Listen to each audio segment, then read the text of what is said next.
Okay, and we are live, I believe.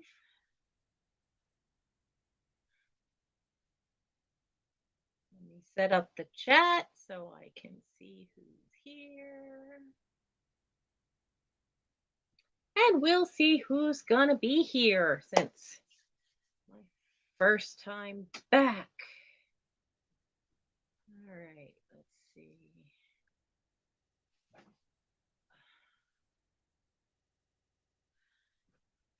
Okay. So I'm live, but doesn't look like anybody's here yet. I'm all alone. Oh, hopefully they'll get here eventually. Everybody has to get used to me. Hello, Save here first. And darling, you are first tonight. It's going to be a while. Everybody's got to get used to me being back at 11 o'clock. It's been such a long while. It was only supposed to be until the beginning of February, and then they postponed Patrick's show, so it was a little longer. So, how are you doing tonight? So, hopefully we'll see a few more people. I think we've got like 18 or 19 now, and that's a good thing. I am so happy to be back. I much prefer being late night. I really do. This is so much better for me. I do have one thing to do. My brother was just down here, and I could. Why? Why do men do this? They know you're going to be doing something, and so they stand about 5 feet away from you and cut one loose. Poison in the air. Brothers, man, no matter what age, no matter what age. Hello, Tia Fane.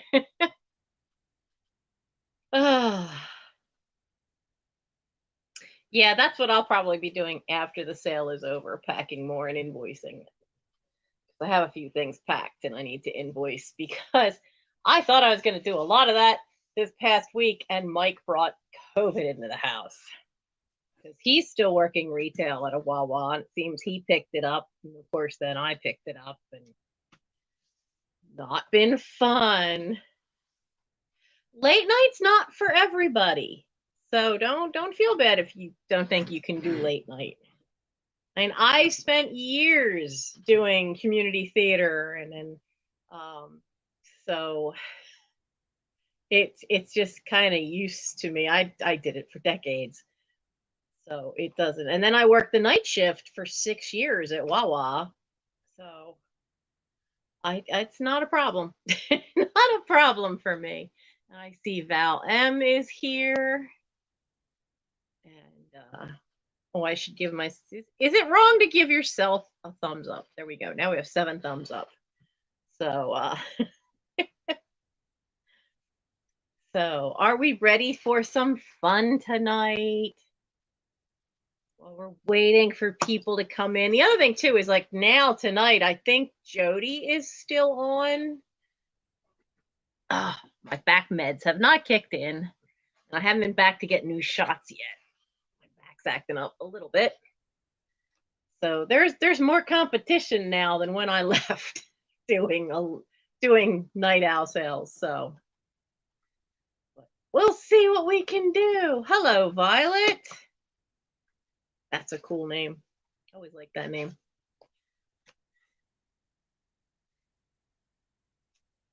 Oh, wow. It is. I mean, I know quite a few people who've lost family members. My own brother in California, last August, and it's a mess, that illness, and it's doing what viruses do. It mutates, and now I didn't seem to have it as bad as Mike, but I had it. They're really pretty sure I had it, in March of 2020 when everything started. And then I've had 3 full shots. I haven't had a booster. I actually had 3 full shots because I had to start over again. So hopefully that's the end of it. I don't want it again. I that first time was bad enough. This last time I had a sore throat, I was exhausted, and that was all. But I slept for like 3 days and then felt like I'd been hit by a bus for a fourth. And so just didn't get anything done except whenever we had rain and empty the buckets. So luckily today's rain was hardly anything, and Mike dealt with it before he went back to sleep. So hello everybody, and if you are new here, my email address is right there in the lower corner of the screen. I unfortunately am not the fastest at packing and invoicing. I will warn you of that now, partly because of the spine issue. I do have a pinched nerve in my spine that has caused trouble, and I saw the doctor on Tuesday. It does look like it's definitely at least 2 hernias. So they'll have to get that ball rolling and call a specialist. I got the call today that the test results were back. So it's what traction therapy can do to a body. There's a membrane that holds all your guts in place. And when they traction you, one traction, it's like wearing a corset almost. One traction is tight around the top of your rib cage underneath your breasts, and the other is at your hips. And so when they pull you apart, it stretches your spine great, and that's what did help get that one of the 2 pinched nerves taken care of, the one that caused the most pain and spasms, that managed to get that to release. But it did cause, right underneath the curve of the rib cage off the sternum, there caused a tear on that membrane on either side, and one of them. I have to be very careful how I eat and very careful how I move. So we tried lots of bed rest. The third one seemed like it healed without herniating anything. 2 of them didn't. So I'll get that taken care of. So it's got to be taken care of before summer camp, which is why, you know how I've been doing the lives. I have a sale, and then I have a week where I do a live that's not a sale. But I realized I had to adjust that.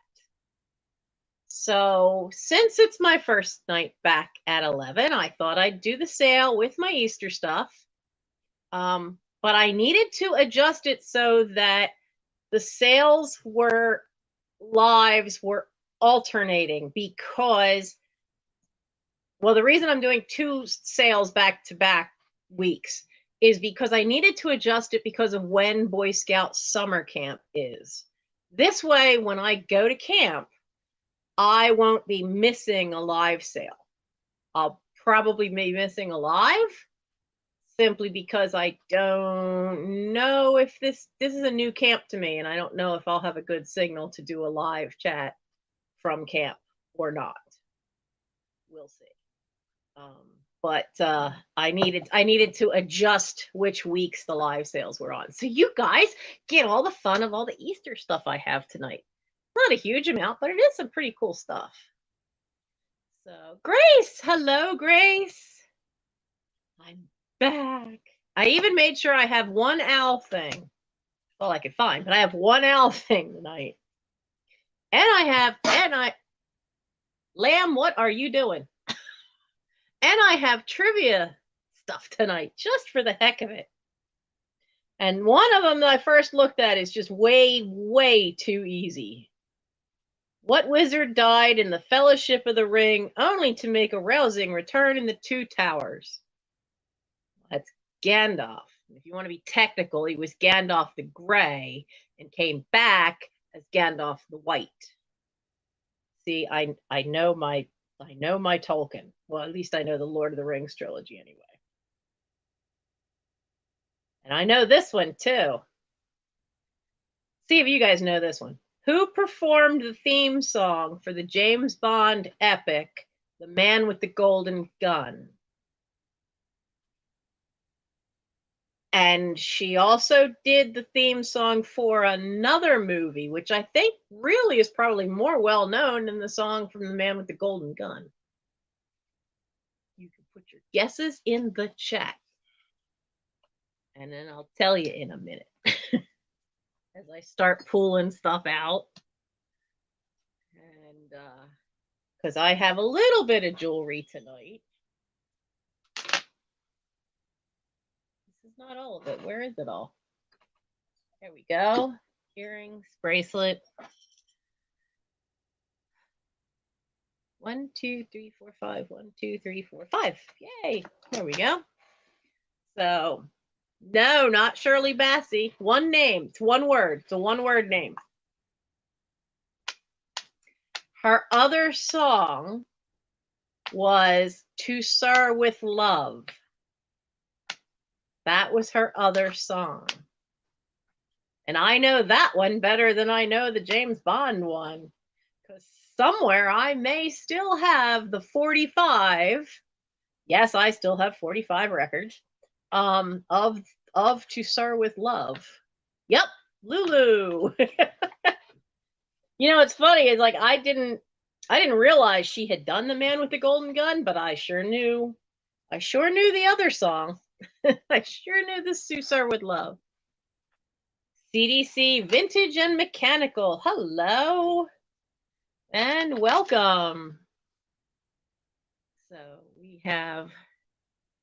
have 22 people in the house tonight. What are my notifications? Oh, my notification is telling me that I'm live. Well, I kind of already know that. So if you are new tonight, you will need to email me your name, your address for shipping, and your email for use with PayPal. I invoice through PayPal. And yeah, Dusty Springfield would have been a nice voice for a Bond theme song.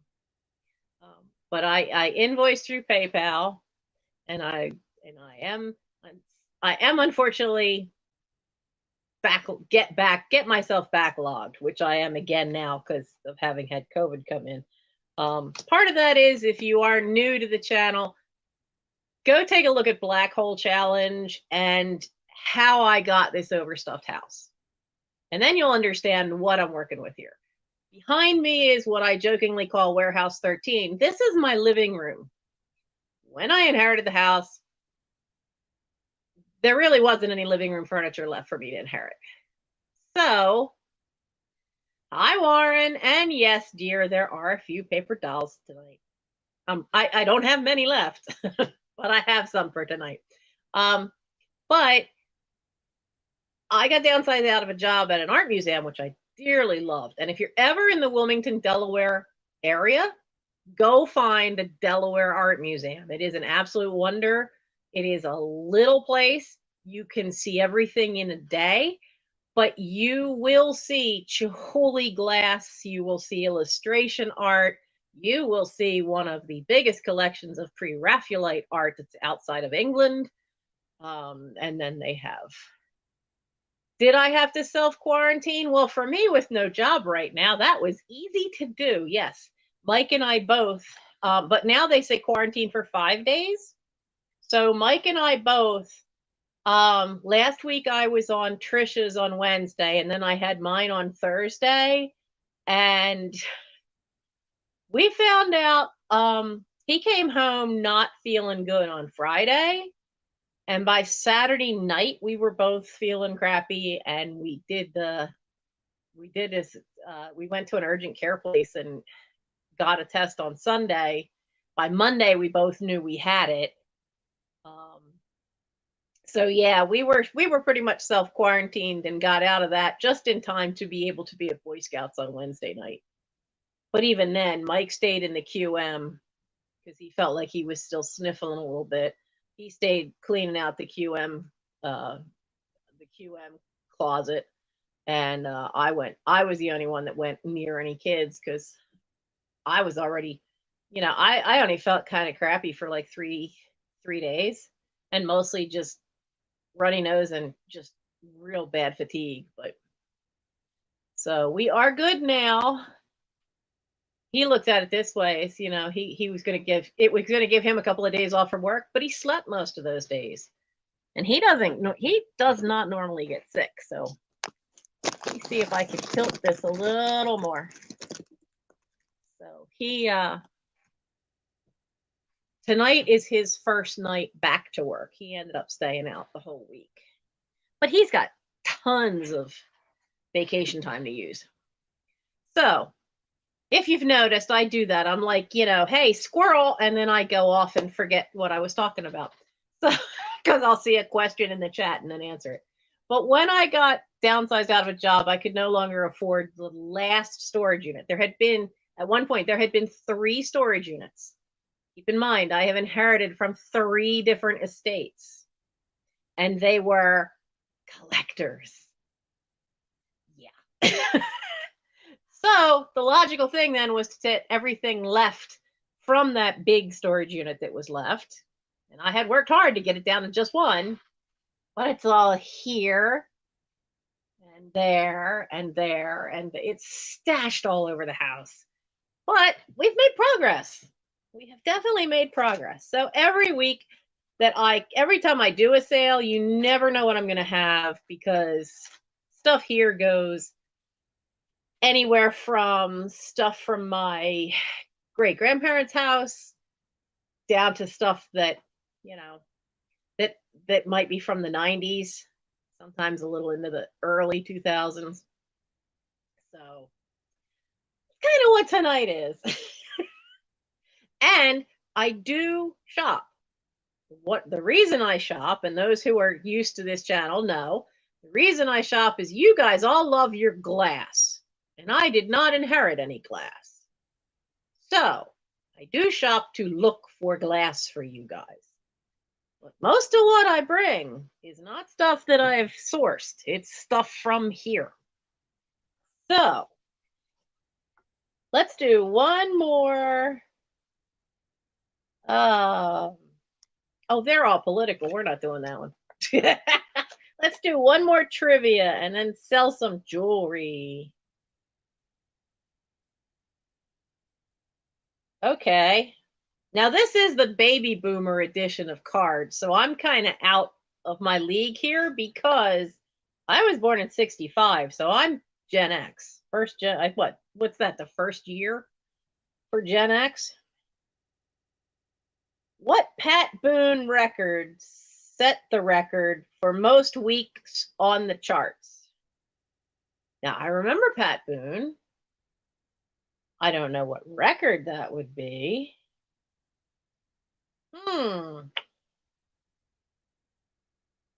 I don't know that record either. Hi, Mama's Treasures. Oh, yeah, CDC. Yeah, this pile not only has gotten lower this way, there's actually space behind the chair now. I can actually back the chair up. When I first started this, it literally was so close I couldn't move the desk chair back. So, and there's a lot more from the other end where it's all boxes. I actually can get in there to the desk again and have gotten into some of the boxes. The Pat Boone record is Love Letters in the Sand. Oh, Violet got it. Violet got it. Love Letters in the Sand. I don't remember that one. Oh, this was what, 10 months before I was born? What country got a new flag on December 31st, 1964? I don't think any of the ones that would know this are here yet. They're probably over at Jody's, because I'm betting What country got a new flag? December 31st, 1964. I wonder if their status changed with their mother country at that point. Because the answer is Canada. And I don't see any of our Canadians in the chat. Because Christina is usually over with Jody, and Melanie I don't see. And so, okay. Yep, TFA, and it was Canada. I never knew they had a different flag. That's news to me. But then, 64, I born in 65, so to me, it's always been the maple leaf flag. So I have a couple of pieces of jewelry that are kind of thinking of spring kind of things. Only one pair of earrings is anything really vintage. So let's start with the little ladybugs. It is a pair of pierced ears. Are we going to have fun with the focus again tonight? Yeah, I think we are. Honestly, I think it dropped one too many times because it no longer wants to focus on anything close at all. I can get that close and that's it. I can't get any closer than that. Ow. So this is pierced ears, and they're just two cute little ladybugs for spring. And these are $4 for them, and they're number 7 for the little ladybug earrings. $4, number 7. I don't think I've ever actually wore these guys. And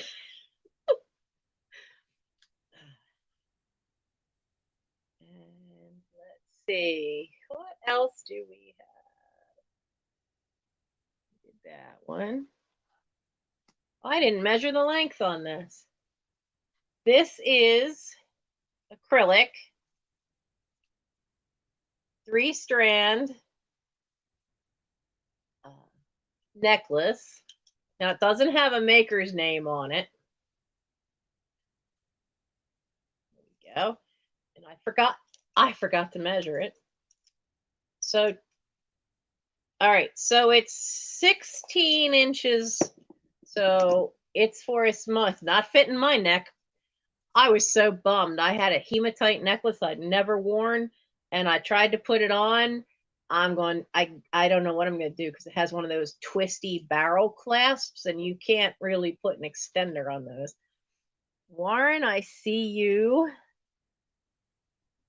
for the ladybugs.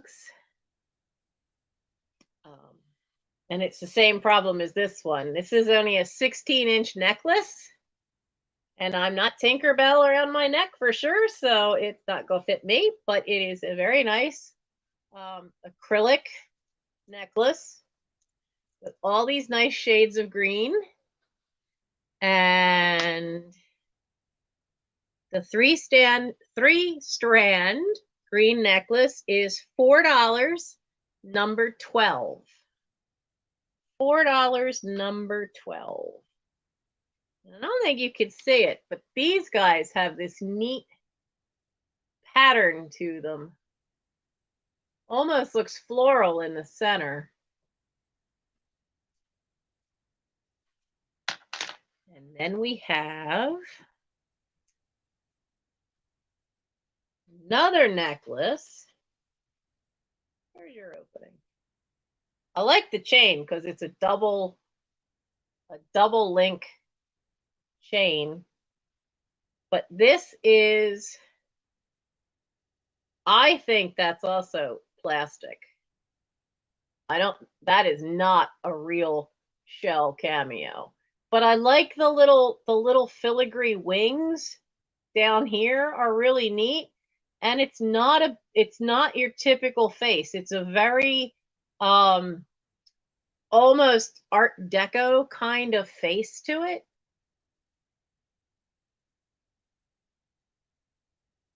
So it's a little different. And this one is 18 inches long. It's an 18-inch necklace. And it's $4 and number 28. $4, number 28. Hey, happy days. You made it. You made it. You take a nap? You said you were taking a nap earlier. All right, so we know these guys sold, so we'll put them up there. Oh, and Warren would like that one too.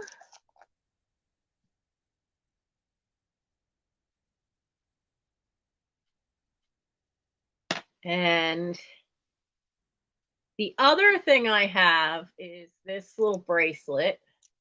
It is on a stretch elastic, but it is one of the, if I can get it open, it's that better quality. You're not going to be able to see that up close. But there's, it's not like the old cloth covered elastic. It's that more modern rubbery type. But what they are is they are pieces of shell, and then they dyed them. So they've got this nice color, but also still have the iridescence to them. And they're all this, if I can get one, you see the shape, how they're kind of like a triangle? That's near the hinge part of the shell. And so they all have that shape. So it is a pretty little thing. And this one is $3 and it's number 75. $3, number 75 for the shell stretch bracelet.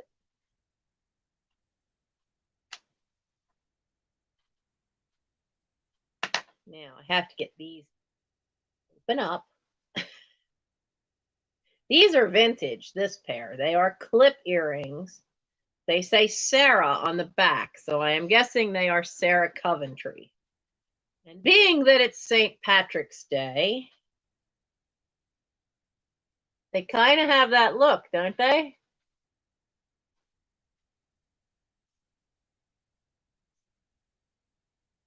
Nope.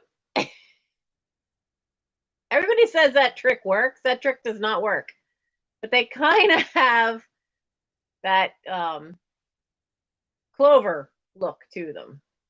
But they are a gold finish. They are clip earrings. Where's the spot? There we go. They are clip earrings.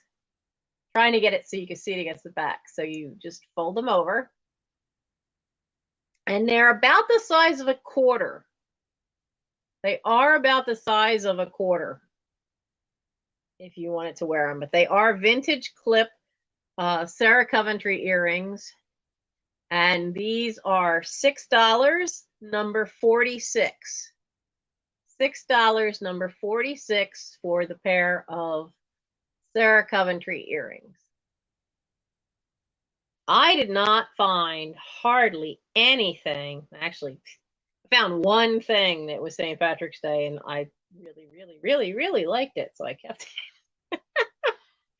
So there wasn't going to be anything for St. Patrick's, too much for St. Patrick's Day for sale, but I did find some cool Easter stuff. So yeah, this is a hand. Is it a hand-me-down when you get it from your kid, or is it a hand-me-up? You know, I don't know.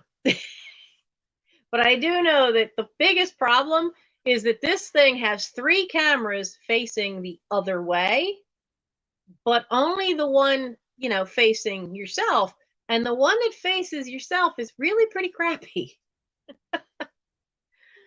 So hopefully, one of the goals that I had thought about for this year, I couldn't decide, was going to be get a new phone with more memory and a better front-facing camera, or a new laptop. And the house decided for me that the goal this year is got to be a new roof. And that's a big, big goal.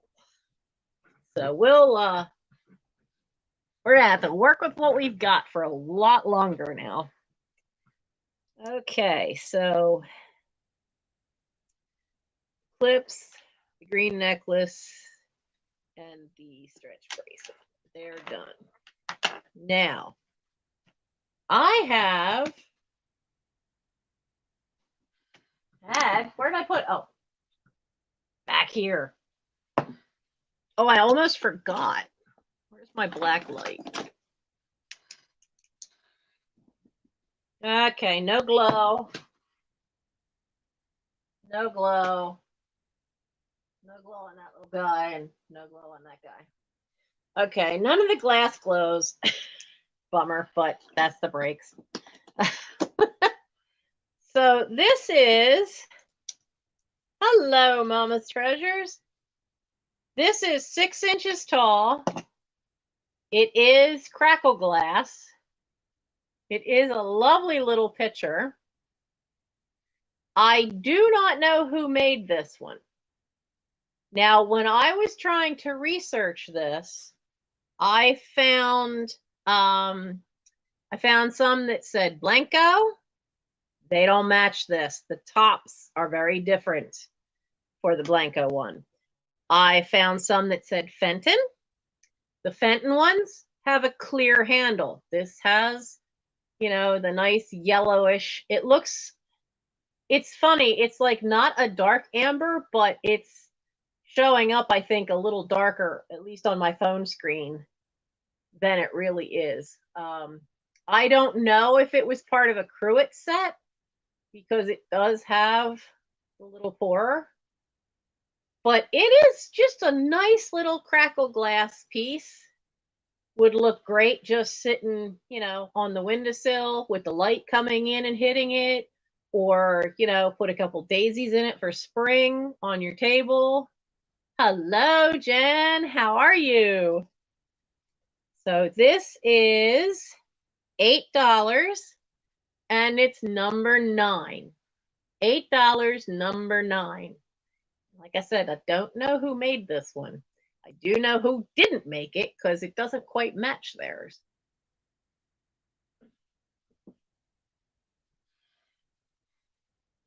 Put little amber glass back there.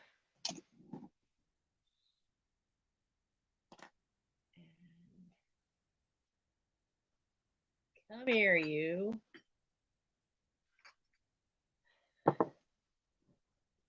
Oh, Warren would like amber glass. Thank you, Warren.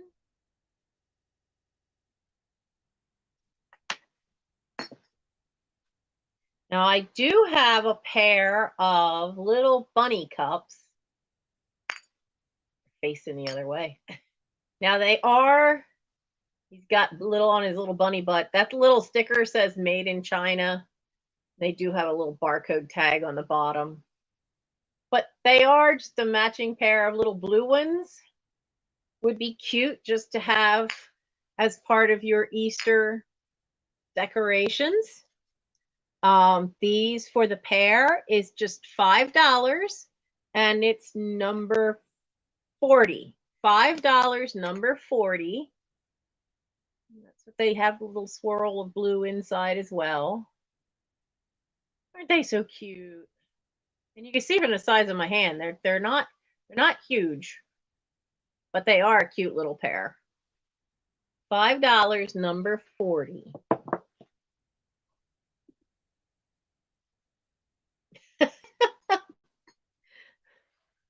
Thank you, Warren.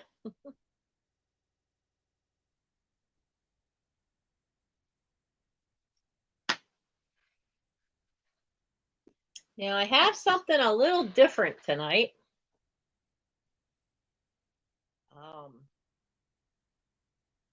I have had this around for a long while.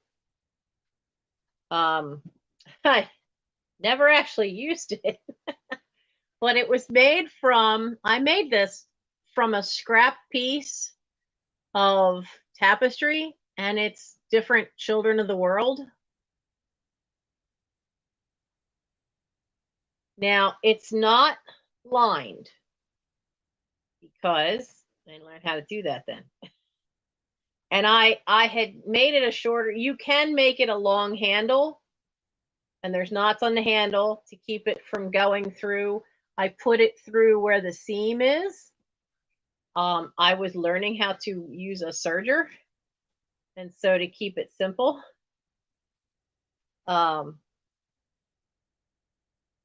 and it was funny because it actually had a tag with it, and it was something that was part of a kit,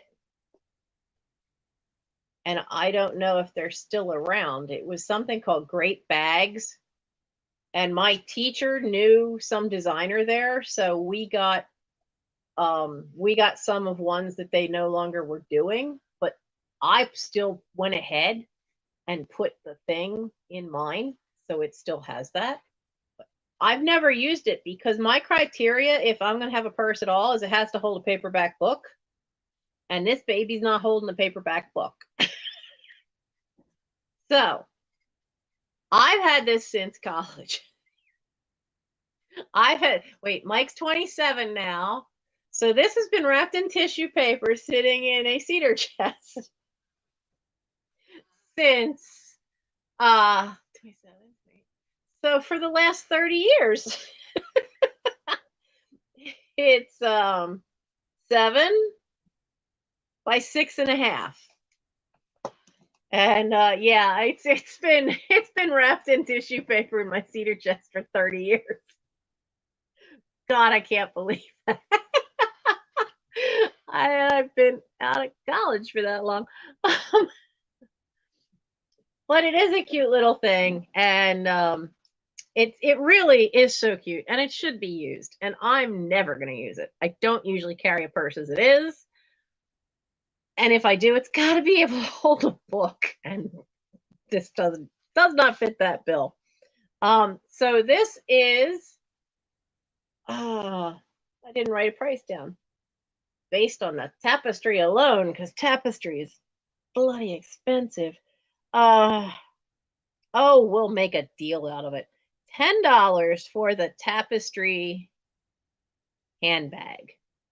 $10, number 14. $10, number 14. I love the fabric. I absolutely love the fabric, but Dr. Hosh, not Tosh, Hosh, because it was an abbreviation of her Japanese name.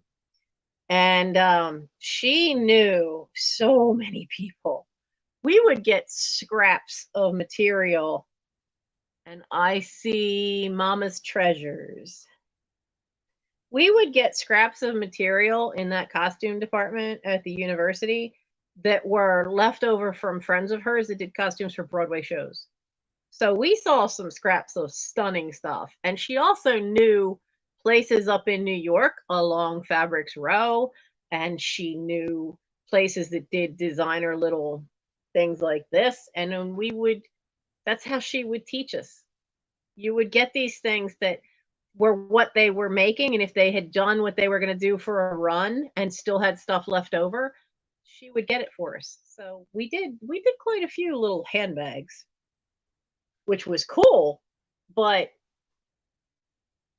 I saw it and I'm like, it's time. It's never ever been used. It's time it went on to somebody else. I'm so happy that's not going to live in a box anymore. So we had that one. And who's up? We have 28 watching. And 24 thumbs up. Awesome. It's not usually that close. Thank you. So we have spring coming. I have a rooster. And the rooster, where'd Rooster go? I know he's on my list. I'm doing my list out of order. That's always a mistake. He is Homeco. He has the mark, but he also has the sticker, but the sticker's gotten a little squished right there. So he is a Homeco piece. Now I do have the hen. Come on, Meds, kick in.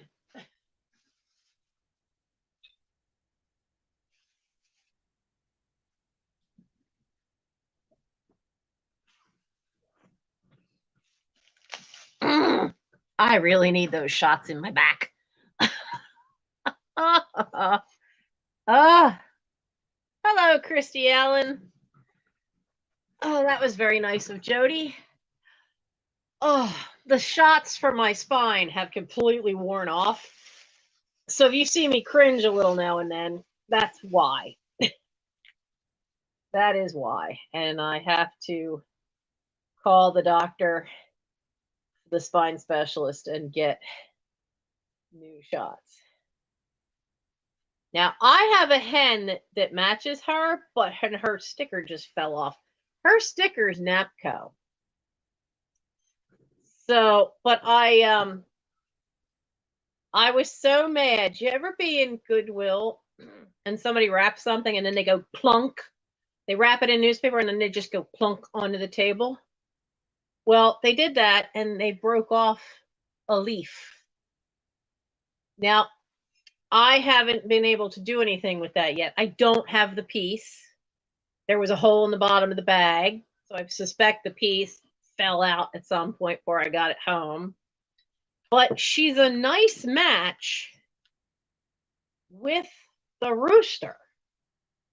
Now, what I was going to do with her is file the edges of that smooth and then put some green watercolor on that to try to make it less white. So now remember, he's Homeco and she's Napco, but they do make a nice pair. So if you want just the rooster is $6 and he's number 65. And let me know if you want her with him in spite of the leaf break, and we can put her in for just $2. He's number 65 and he's $6. And if you want her with it, and I'll fix that part so it's not as noticeable. I'll still file the edge down and put some green on there. I can include her for $2 if you would like her. Which basically means I'd break even for her. I was so mad at that, though, that they had done that. Okay, and you want both, Warren? All right.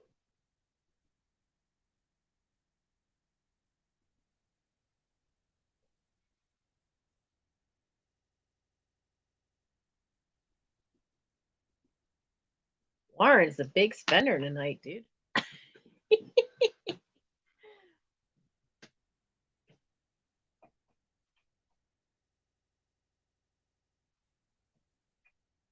Stay down there, nice and safe. There we go.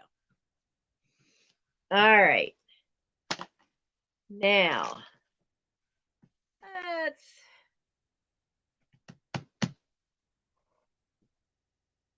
let's do, and Warren, I think you should sit this one out. We're going to do an offer up. I did one of these at a different sale, and was it last week's sale on mine or when I was on Trisha's? I think I did it on Trisha's sale. But yeah, I did it when I was on Sandy and Otto. But I have, and this really, I thought last week was the only one. But this is absolutely the only one, because this time I went through the pile, double checked. I have a Peter Rabbit paper dolls. And what this artist did is she made Peter Rabbit different occupations. So like different jobs. Oh, cool, Warren. I would love to raise chickens, but there's too many feral cats around here. So this is going to be an offer up. And it's going to start at 8. Oh, actually, I don't see. Do I have no mods tonight? TFA, I thought you were a mod.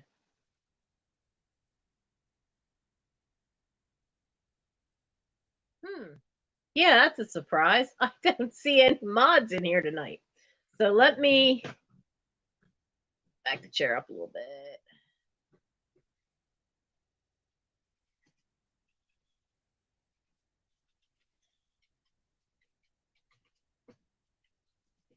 We're going to start this at 8.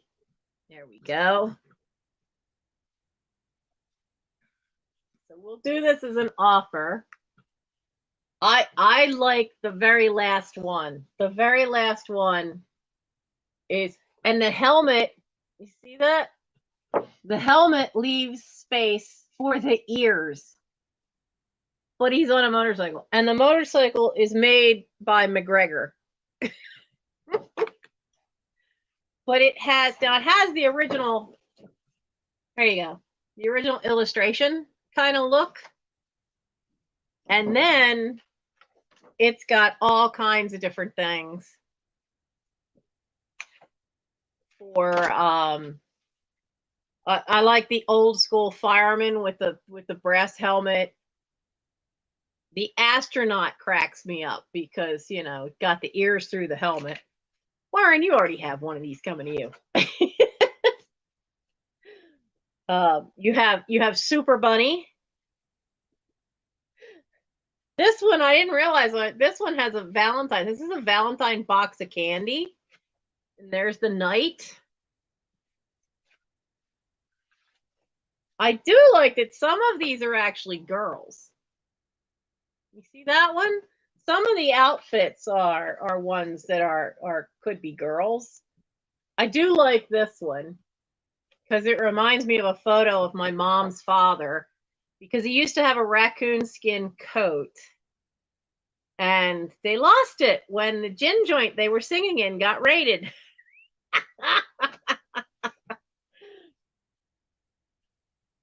This one's got the galoshes. Or what is it? Well, no, those aren't wellies. They have laces. Those are galoshes. You have a gardener. You've got all kinds of stuff. I like the skier. The skier and the Santa. I see Michelle Fidel at 10. Well, hello, Emancipation. And you can rock out. We've even got a rock star in there. And the magician. An ice skater. And then that great big one. So, but this is from, it's a Dover publication from 1982. And I do not believe they still do this one. I went looking at Dover Publications websites, and their number of paper dolls and postcard books on their website is really like amazingly low amount compared to what they had when I was working at the art museum. Because when I worked at the art museum, one of the reasons she hired me was to increase their book selection. And it got to the point where books or jewelry, depending on what month you were in, they'd swap places for being the highest selling thing in the store. Because, you know, everybody loves a good book. And I brought Dover stuff into that store, and we sold tons of Dover stuff. But this one is really pretty cool. And we have Mama's Treasures at 12. And I see Peggy Gilmore has come in, and Michelle is here, and Maria, hello. Book Bewitched is here. Yes, yes, the Queen of Late Night is back. She's back. So I'm gonna start. Spirit Junkie, hello. And Pat is here. Pat has come in for 13 for the Peter Rabbit paper doll book. And I'm going to start calling this one. So we will have going once. My only copy too.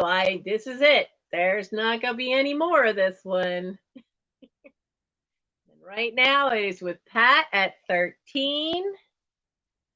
And we're going to do going twice. Oh, and Mama's Treasures comes back for 15.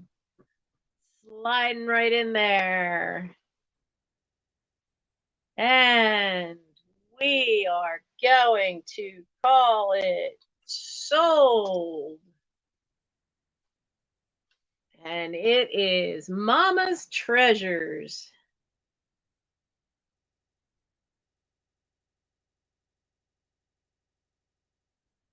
For 15. Thank you so much. Carefully slide that one over there.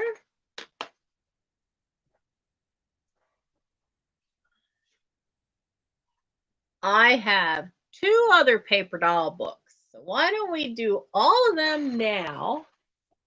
And they are both ones that I did not find anymore.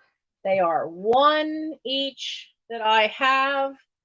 The images in this one, the outfits are stunning. So we're going to do them each as an offer up. So this will be for the Vivian Lee paper doll book.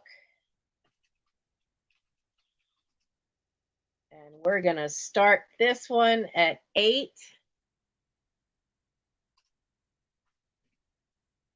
For a second there, I thought I put 800. I almost thought yes, Warren, that would be good. There we go.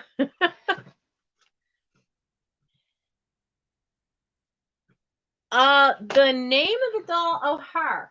Okay, she's not actually a Bradley doll. She's Kelvin, which is there's only 2 makers I know of that did those particular dolls, Bradley and Kelvin. And she has the base says made in Japan. So she's a Kelvin doll. And I'm enjoying her for a while before she ends up. She's not going to be sold yet. I'm enjoying having her. Maybe later, further into the spring. This Vivian Lee paper dolls is one of the Tom Tierney ones. If you're not familiar with Tom Tierney was an artist who did some amazing, amazing work. He did work that he used with Shackman for all their wonderful print and matter. He did a lot of work with Dover Publications. He kind of really specialized in copying famous figures. So this one, of course, has, this really nice image for Vivian Lee. But then you get into the outfits from different movies. This is Fire Over England. There we go. It's a movie from 1937. What's really cool is this tells you, this really is cool. It tells you the year of the movie, 1937, but it also tells you who the costume designer was. So for Fire Over England, this great Elizabethan gown, the costume designer was Rene Hubert. Hubert or Hubert. Of course, you have the Gone with the Wind, and you have, that's the dress from the beginning of the movie, I think. I think that's the first one. And then this one, I don't even remember that one. That's a wedding dress, I think. But I don't remember that in that movie. But I sure remember the drapes. We all remember the drapes. She just saw it in the window and had to have it.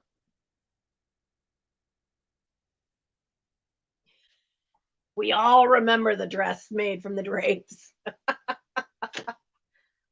Oh, but a lot of the images are, these are all Gone with the Wind. I honestly think about the first half of the book is all Gone with the Wind. And you have costume designs for, this one is Waterloo Bridge. This is That Hamilton Woman, which was from 1941. And where's the other one? There it is. Caesar and Cleopatra from 1945. Oliver Messel was the designer. Oh, not that side. There we go. I love that they included the eyes on the Cleopatra one.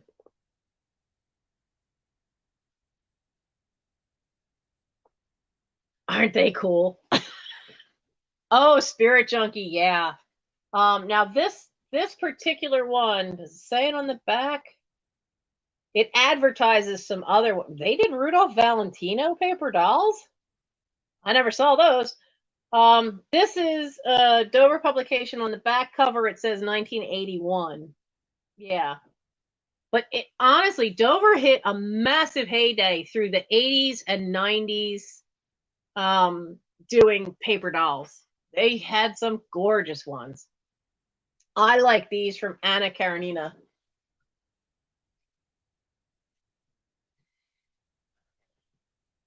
And that one is from 1948 movie.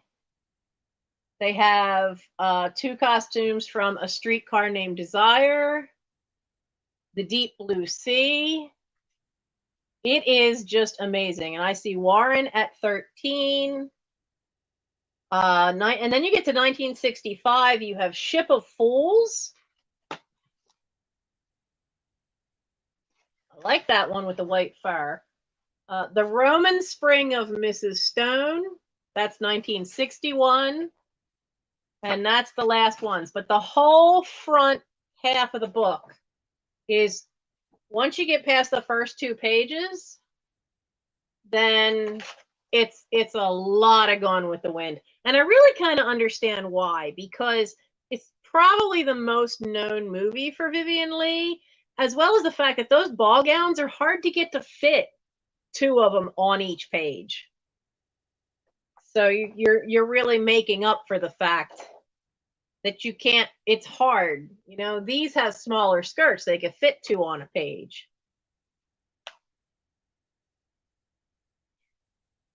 So, let's see. She died not long after? Yeah, I don't know when she died. I do know she was born in India. Let me see if it says it on the back. Born in Darjeeling, India. And yes, that is where the tea gets its name. She was born in 1913.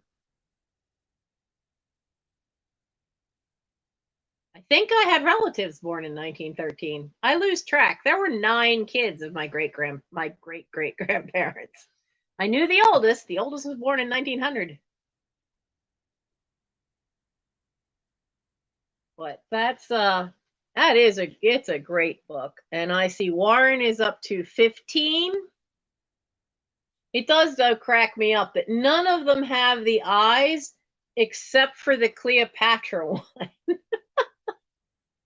And I really think they did it to reinforce, I think they did it to reinforce the actual paper doll, the outfit, because if they hadn't put the eyes on, the piece of hair here would be so thin it would easily break off.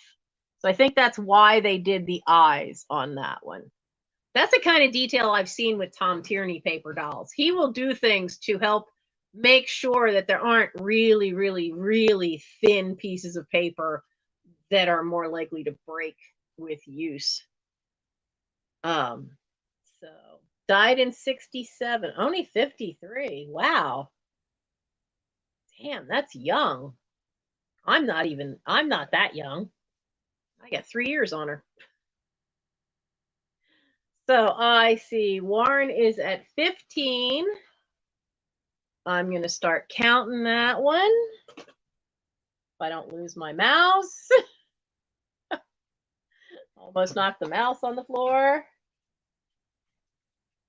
Going once. Michelle says she is out. Going twice.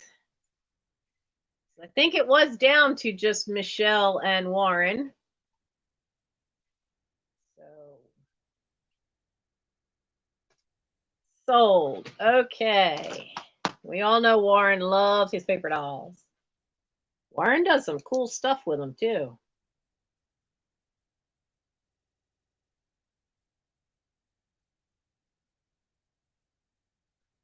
Warren. Stick that one.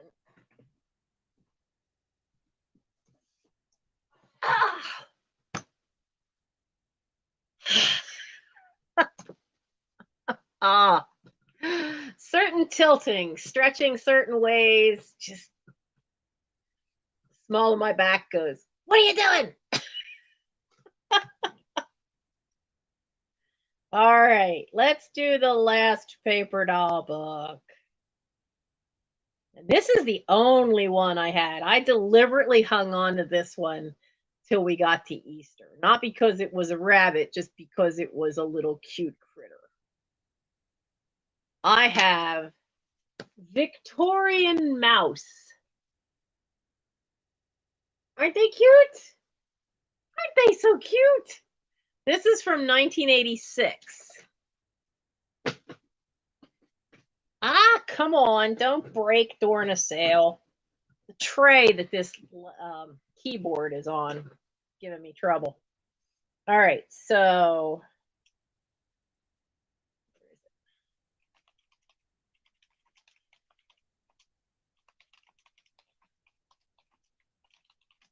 we're going to start you at $8 for the Victorian mouse. You found a vintage Gone with the Wind tin. Oh, that's got to be cool. And just for $2, that's nice. So we have, now these guys come with little stands. So you cut the little slot here and you cut the little slot here, and you make a little stand. So these guys will actually stand up, and there's two more. See, so you've got 4 little mice. You have lavender and pansy, and then you have hollyhock and columbine. And it looks like, what's the baby? The quintuplet's big brother. That's not a big brother. Okay, so apparently there's like a whole story, but look, there's a little baby one. Are they cute? But there's all kinds of little extras. Do you see all these little extras? Look at it. I mean, these are bows for on their heads. And on this side, I mean, these are necklaces. Look at that. Necklaces for them. I've never seen necklaces for paper dolls. That is really cool. But it's just got all this little extra. And of course, you've got Easter. You, of course, have your Easter stuff in there. And the mice volunteer at the hospital in the meadow. What is that? Oh, check this out. If I can get it close enough. A hospital helper. It's a butterfly. This one is really sweet. To have so much extra. There's a wedding scene. There's a fairy ball. You know, there's just so much cool little extra stuff. You could do a lot with these. The mice tell their favorite fairy tales. So you, of course, have this one's Snow White. The spinning wheel, of course, is Sleeping Beauty. On this side is 4th of July.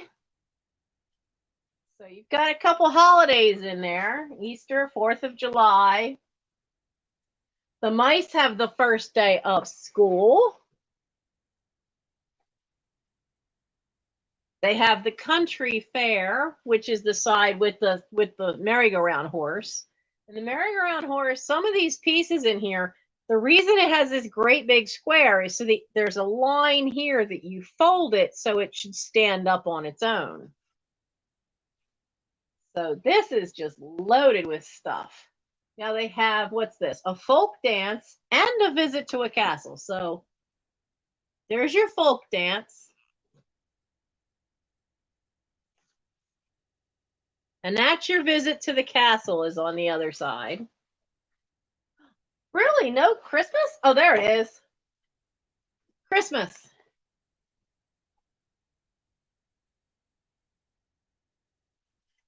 It's really, really cute. I just can't get over that there's jewelry for them. You know, I've seen ones where they have a hat, you know, and but or sometimes a jacket that goes over the dress, but wow. Hello, Jody. Thank you for sending people over, dear. But that's just so adorable, especially with all those extras. And I see Warren is at 11 for the Victorian mouse.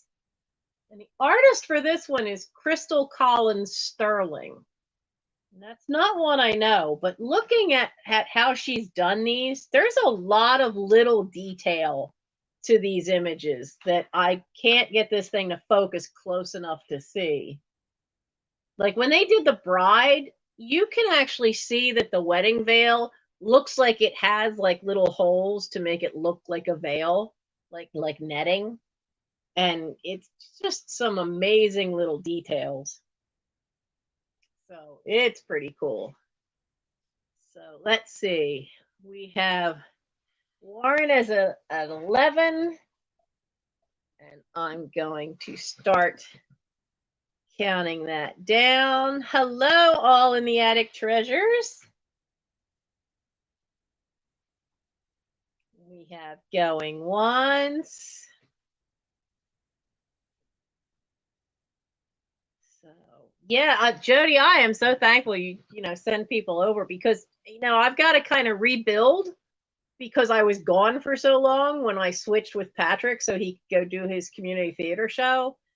So it's going to be having to get everybody used to the fact that I'm back to my night owl status. I'm back to late night. So bye, Spirit Junkie.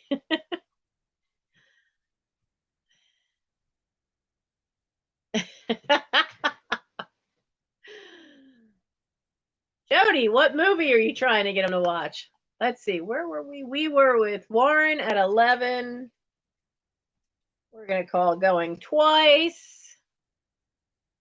Last chance to put in for the little mice. And we're going to call that one sold.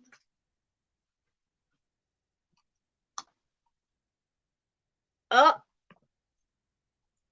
let me refresh and double check. Who got that? Because I saw the sold and Jennifer come in at the same time. And Jennifer Miller, you got right in there, girl.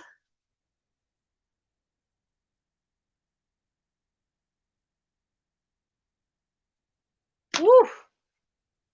Man, you come out of nowhere, Jennifer. We didn't know you were here.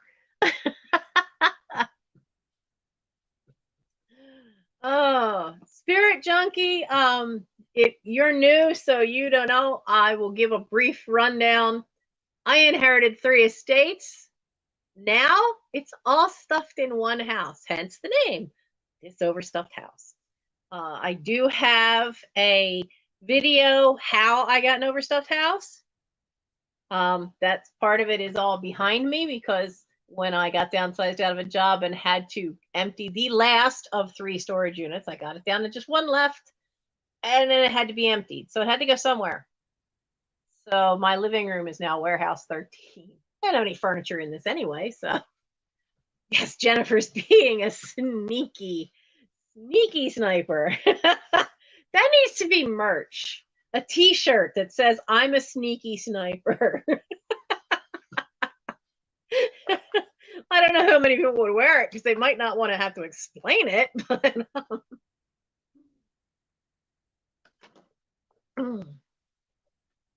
so let's see. Let's back up to something Eastery. Now, I don't know. I was trying to figure out a price for this, and the prices for these are all over the place. So this is gonna also be an offer. So let me put this sucker in. They really are cute, and I'm not a cutesy cute. There's a reason I can't stand Precious Moments. They're like too cute. They're that sugary, syrupy cute. I think they're so cute because of the amazing details that are on those things. So you have 9 storage. Oh dear, honey. Michelle, dear, we'll talk. I know the feeling, and I know it can feel overwhelming. It's okay. If you feel overwhelmed, shoot me an email. We'll talk. I have been helping empty houses in this family since I was,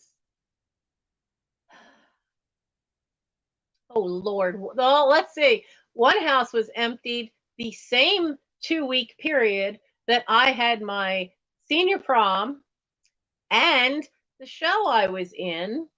And I was the Nana in the Velveteen Rabbit. So it was a lead part.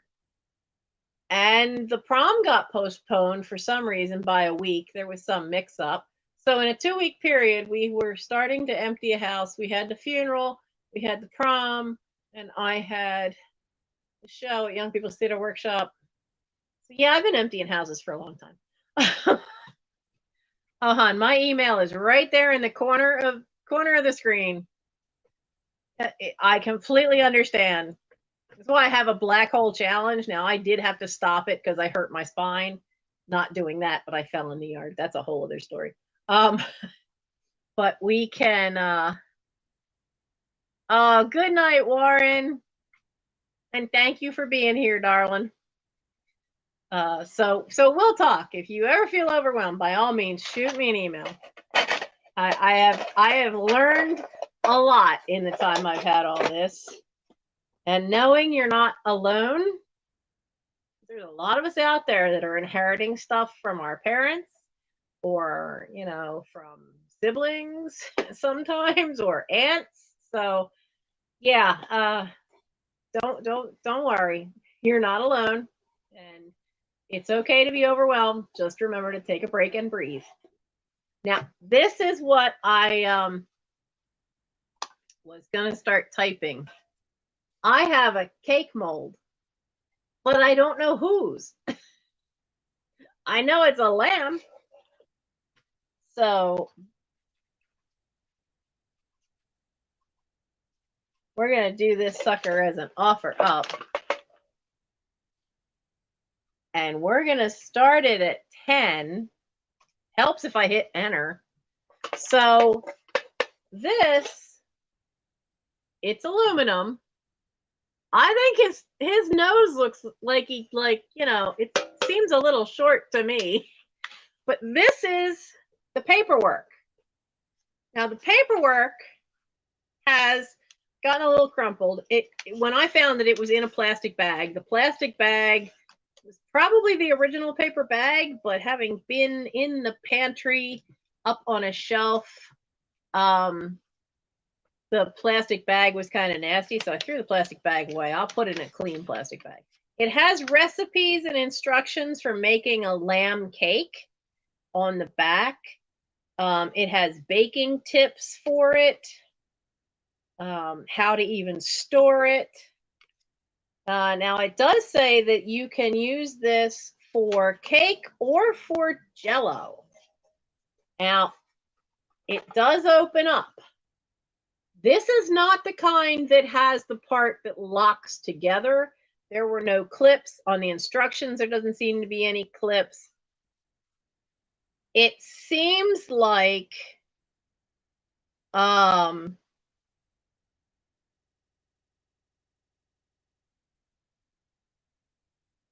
face half. So it seems like you're supposed to fill this side with the face.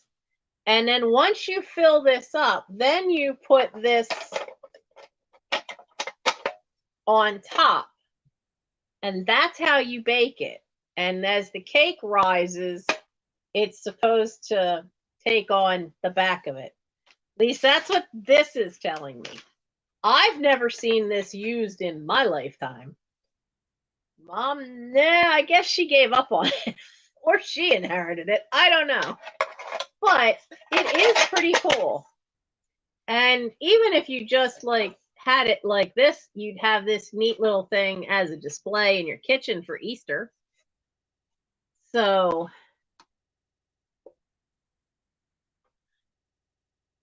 this makes me ask myself why I'm here. Well, because not everything you inherit, dear, you want to keep. You know, I sometimes pick things up too, because sometimes I see things that are part of things that I collect or things that I really, really, really would like. The key thing is to send out 3 times as much as you bring in. That's the key. Send out 3 times as much as what you bring in, and you'll be okay. You'll be fine with it. Yeah, Jan inherited her mother's estate. Jan's mother was an antiques dealer. So Jan has had some pretty cool stuff. So this was an offer up. The lamb mold, the start was at 10. And I don't see. Yeah, you could. I think you'd be safer baking it this way. Do one side and the other.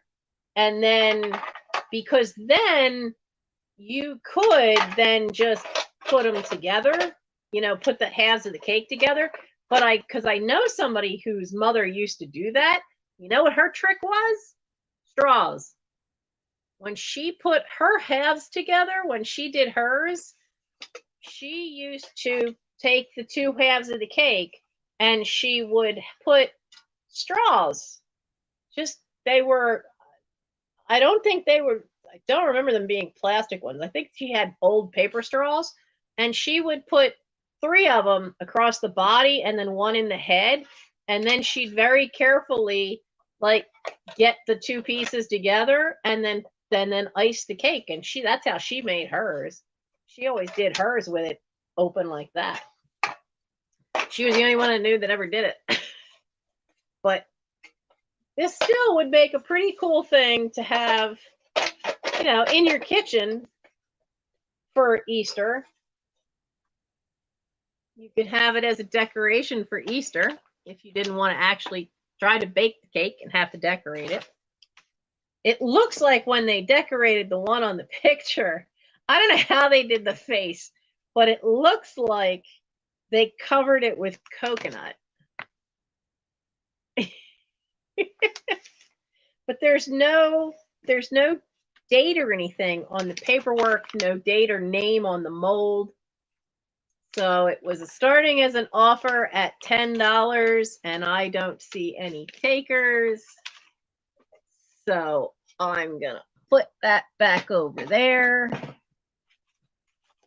And I'll put pass in the chat. And we're going to pass on the lamb. Wonder if it would scare the neighborhood kids if I stuck that on the lawn in the garden. All right, let's do another trivia question here. Let's see.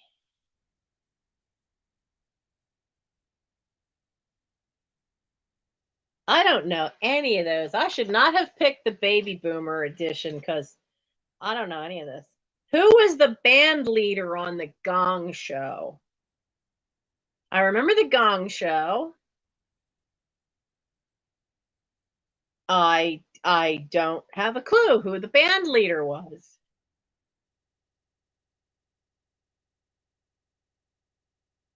Who was the band leader on the Gong Show?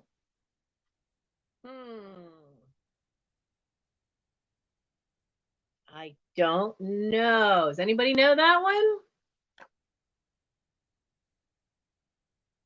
Crazy hair guy. Yeah, wasn't the host have like crazy hair? But it says the band leader was Milton DeLugg. And so that was Milton DeLugg. Where's another one that we might have fun?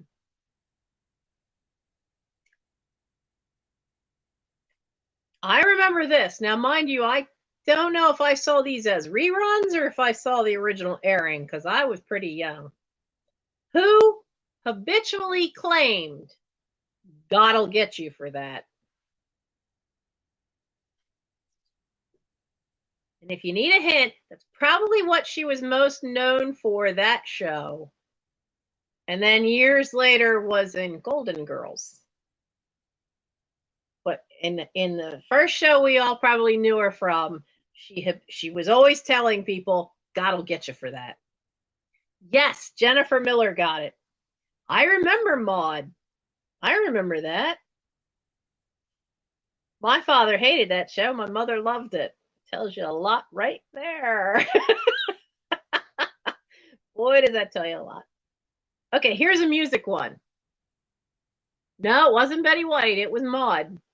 Betty White was Sue Ann. Can't remember Sue Ann's last name. Sue Ann on the Mary Tyler Moore Show.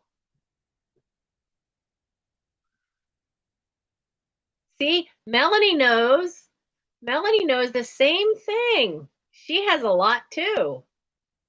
You can only bring in, if you bring in one, you got to get rid of three.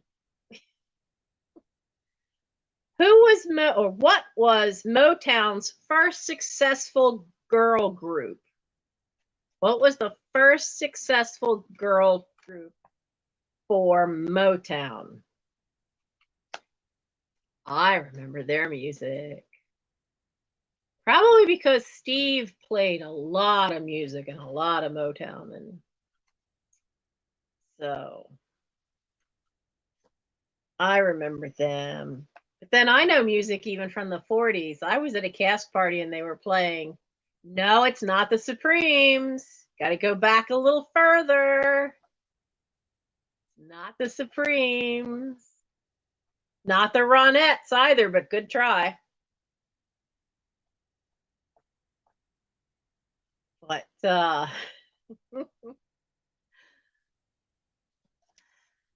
not the Vandellas. There's one I haven't heard. Mary Wells and the Vandellas. Haven't heard them in a long while. It was the Marvelettes. It was the Marvelettes. But I was at a cast party and the piano player was having some fun with it, and he saw on the shelf of the people who were having the party this book that was all these Andrews Sisters songs. And so he started playing Don't Sit Under the Apple Tree. And I'm sitting there going, oh, yeah, I know that one. And then so I'm singing along with it. And I'm getting these funny looks from the man whose house it was. And so then he's like, wait a minute. He says, play this one. So what was the one? Because we did Apple Tree and it was near Christmas time. And there was a Christmas song with the Andrews Sisters and Bing Crosby. And now I'm drawing a blank because all I can think of is the one with the German in it. But it's not. It's the Christmas song. And I think it's how they say it in Hawaii. but I just wasn't thinking, and I'm just singing away, and I knew all the words. And he just looked at me and he goes, "You are too young to know any of these songs. How the hell do you know these?" And I grew up hearing them. I grew up hearing old 78s. There's even some one-sided 78s. Oh, I love Bing Crosby. I love Bing Crosby's voice. So, but yeah, I grew up hearing all kinds of music. All kinds of music. Everything from some classical, though I have to admit my early classical music was mostly from the Bugs Bunny cartoons, but I did know some classical music, and then it was all from the records. All from the records. And Steve played a lot of records. So I have some chocolate bunnies. Now this is the second one I have of this one. And the light is whiting out the pink a little bit. The pink is Pepto-Bismol kind of pink. Yes. Mele Kaliki Maka is the thing to say on this bright Hawaiian holiday. I'm not used to singing in that chest voice. That's the one. That is definitely the one. Thank you. I was like drawing a blank because all I could hear in my head was, and I couldn't quite catch it, was the one something something Deutsch. And I was like, no, that's not the right one. Jan's channel? Sure, hang on. I don't have that many mods here tonight. So let me get you Jan's channel.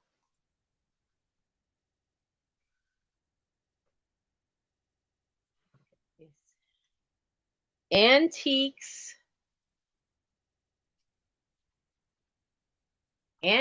from Karen.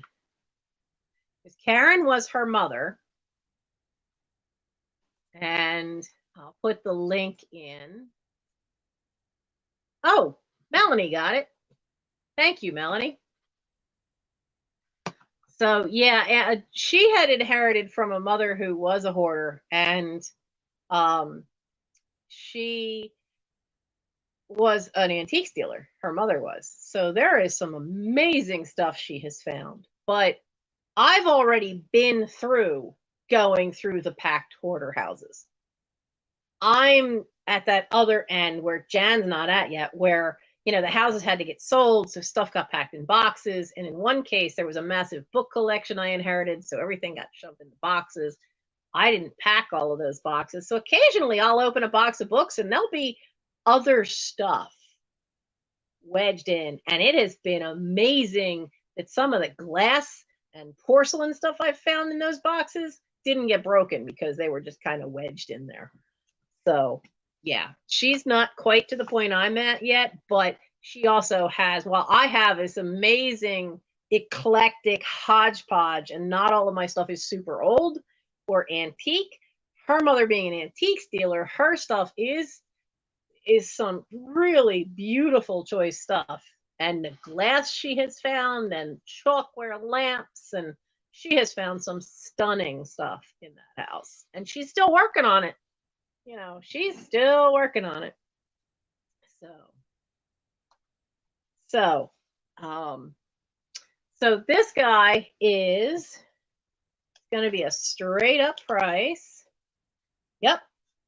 Melanie has a channel. I have a channel. Jan has a channel. This bunny is 9 inches tall. It just has the letter S scratched in the bottom. So I'm assuming that's who made it. And this is not a chip. That is a little dot of the pink. So it does look like a chocolate bunny. Looks really cool.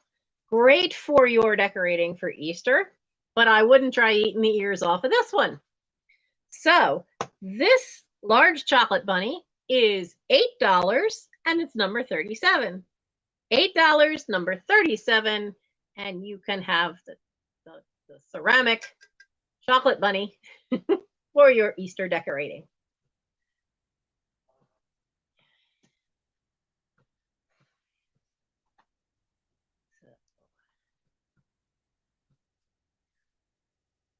And then we have Baby Bunny.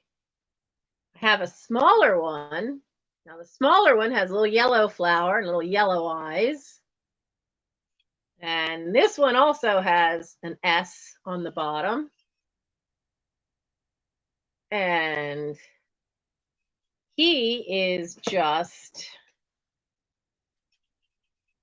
6 inches tall. So he is just 6 inches. And I see All in the Attic Treasures for the bigger one. And then the 6-inch tall one, the little one, the Baby Chocolate Bunny. This is $6. And this is number 10. $6, number 10. For the baby one.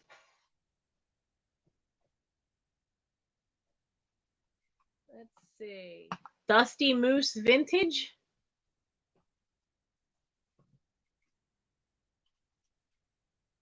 I could spell right.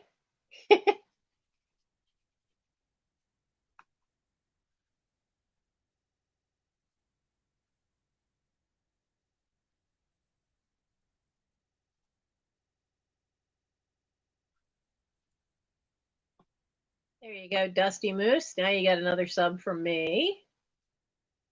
Here we go. And All in the Attic, I see you for the baby one too.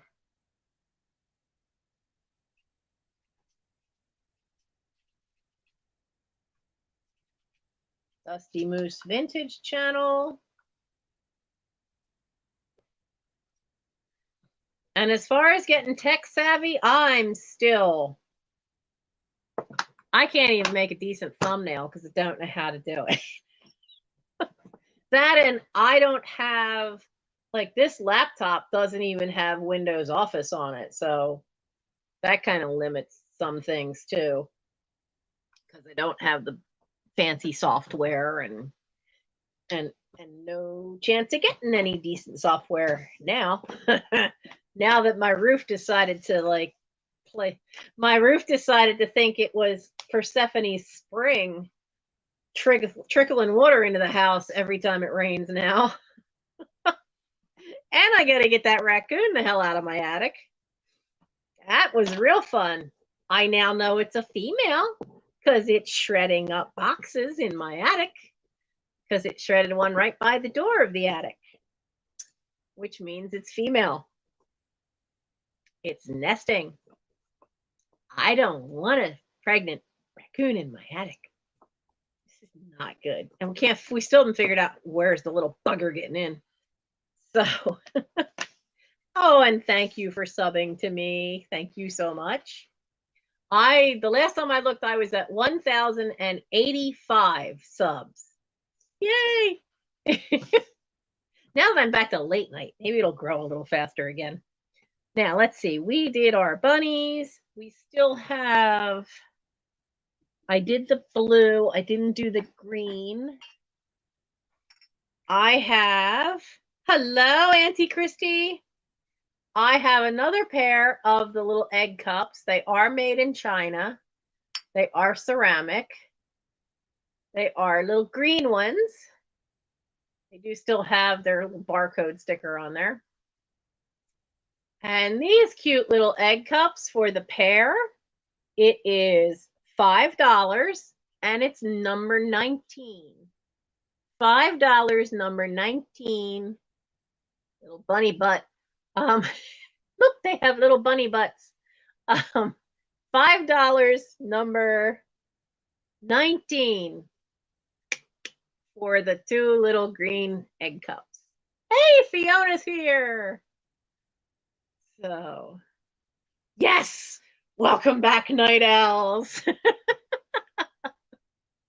Oh, so a lot of you guys were not here at the very beginning. Maple Grove Thrifters, Peggy. And Peggy, make sure you email me to that address. so that I have all your information. Fiona, yes, you got the lavender and pink one. Warren got the blue ones, and I think her name's Peggy. Peggy got the green ones. Where is her name? Maple Grove Thrifters.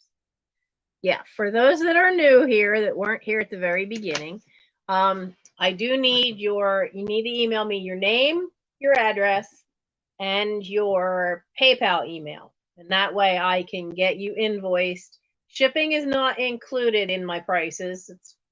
But I do use pirate ship, so my prices are usually as low as I can get them for shipping.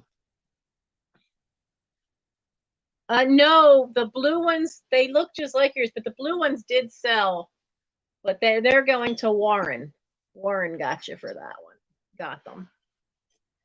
So that's all my little bunny cups. Don't have any more bunny cups.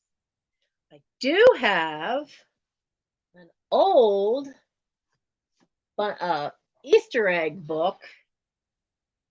Now this one is the only, I have a couple other Easter books. This is the oldest one, so this one I'm going to make an offer up. The others are more modern little golden books, but this one is going to be an offer up. Isn't that so cute looking? So this one's from 1966.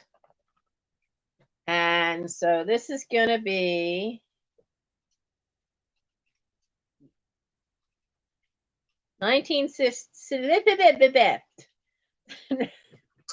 I could talk right. The 1966 Easter egg book is going to be an offer up, and we're going to start this. We're going to start this at 7. Now, it does have a plastic piece because it has those, it's kind of thicker pages. It's cardboard. It's that pressed, you can see how thick they are a little bit there, that pressed cardboard. And you can see that in the back, you can see the holes there. There's nothing wrong with the holes. It's just that the plastic ring pieces, some of them came out of there. But it has this image on the front, same image on the back. So if you wanted to use it as your decor, you could just have this side standing up. But this is an awesome book. It's an offer up starting at 7. It's by Wonder Books. It's from 1966. And the graphics are just darling. Look at them.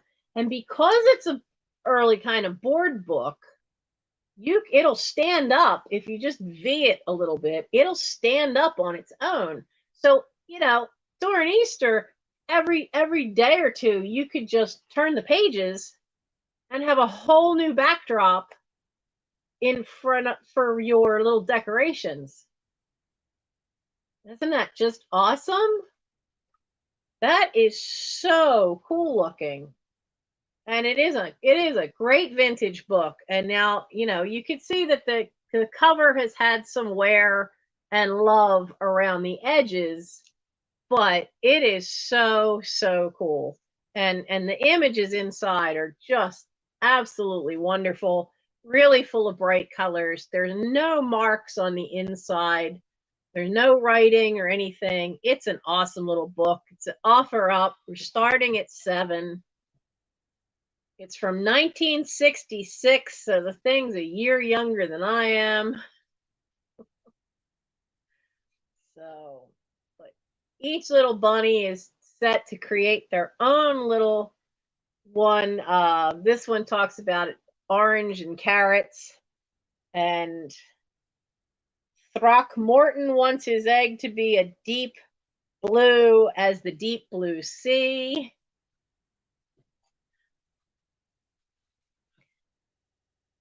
So, and I don't see any takers for that one.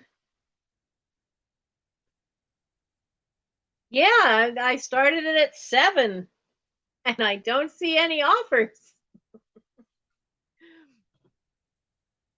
I really thought that one would have people going for it. Start price is 7. And I don't mind. I mean, I think it's cool. I think it's really cool. So what, Fiona, you in for 7? Because it was an offer up. And if it was $7 for 1966, and I'm gonna start calling it because Fiona's the only one in so far at 7, and I didn't see any other interest. And so we're gonna call that one sold. All right, Fiona.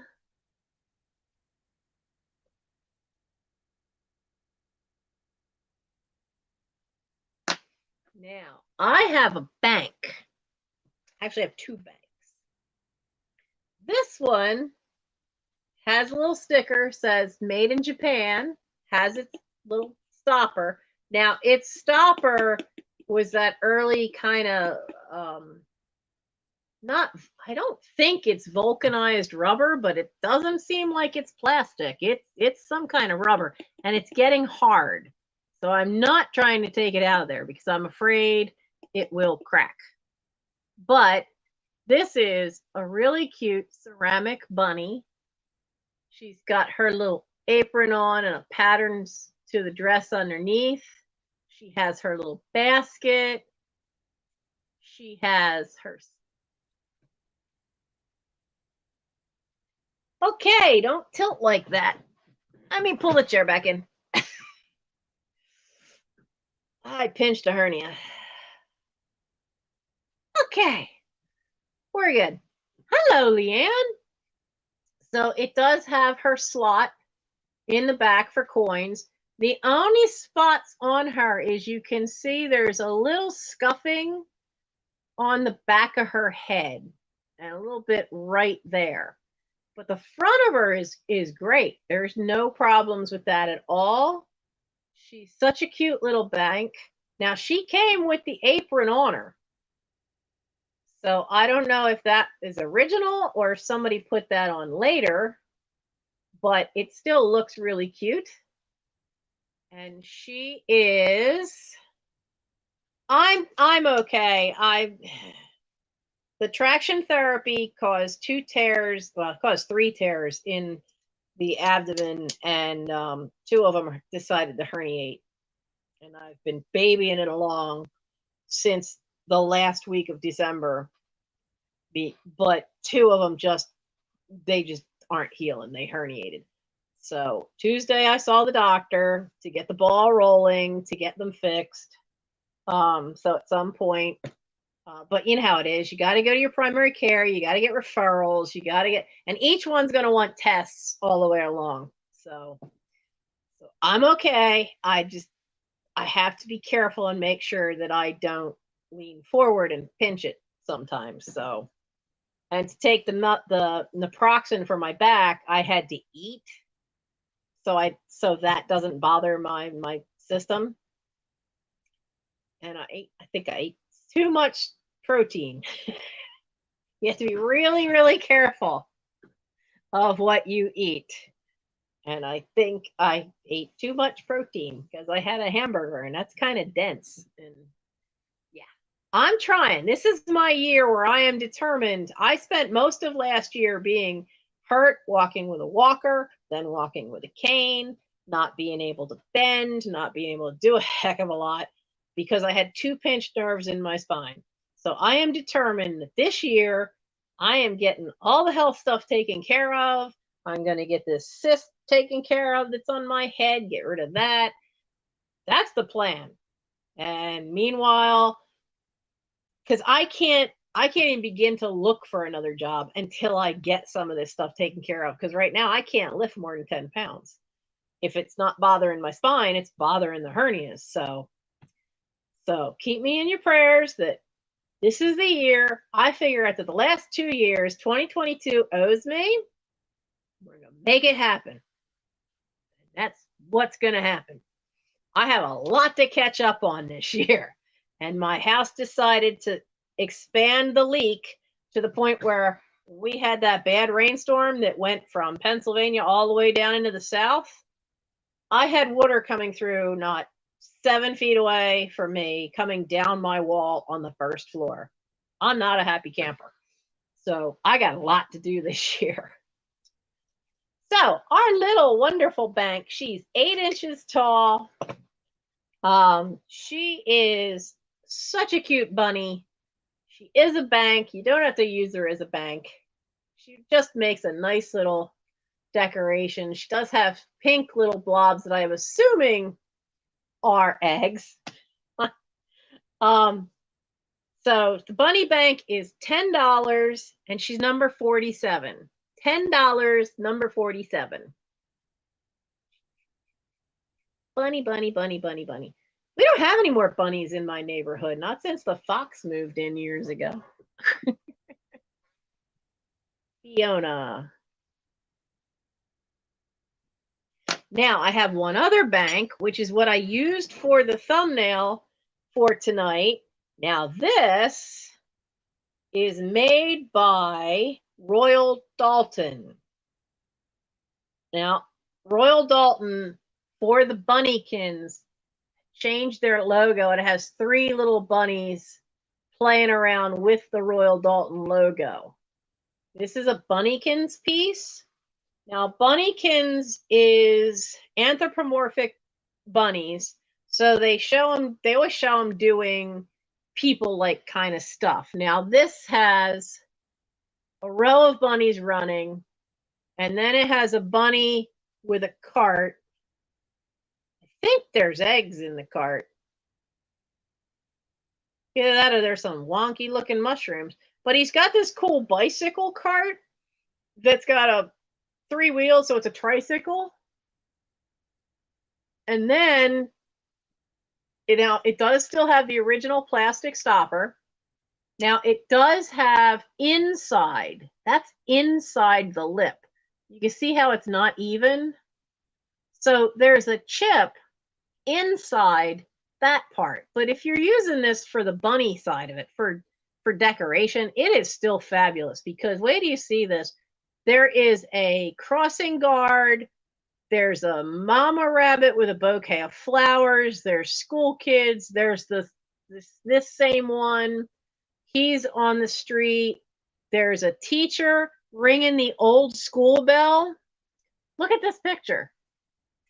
It's killing me that I cannot get this thing to do close-ups. Close up. You rotten bugger. But there's the school teacher. And there's the tricycle. And the dark blue jacket bunny is the mom. And then that's the stop sign for the crossing guard. It's so cool. Magic mushrooms. It is such a cool little piece. And it's a neat little orb. I mean, it's only like 3 1/4 tall, but it's 4 inches wide. So it's a neat little orb. My bunny crystal ball. Well, my bunny ceramic ball. So it is really cool whether you want that side showing or that side showing.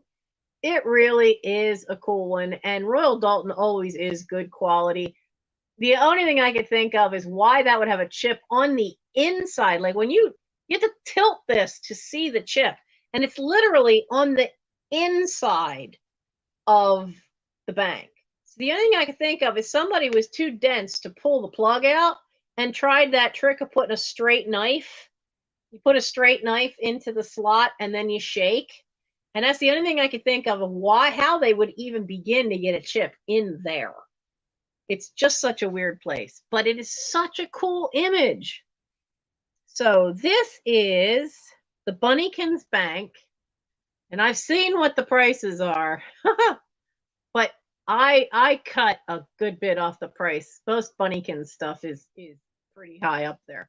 But this is just going to be $9 and it's number 82.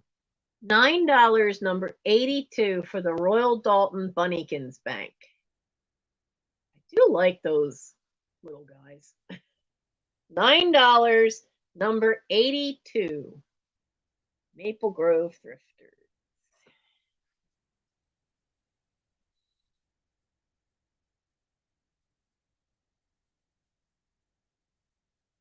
Okay. Now,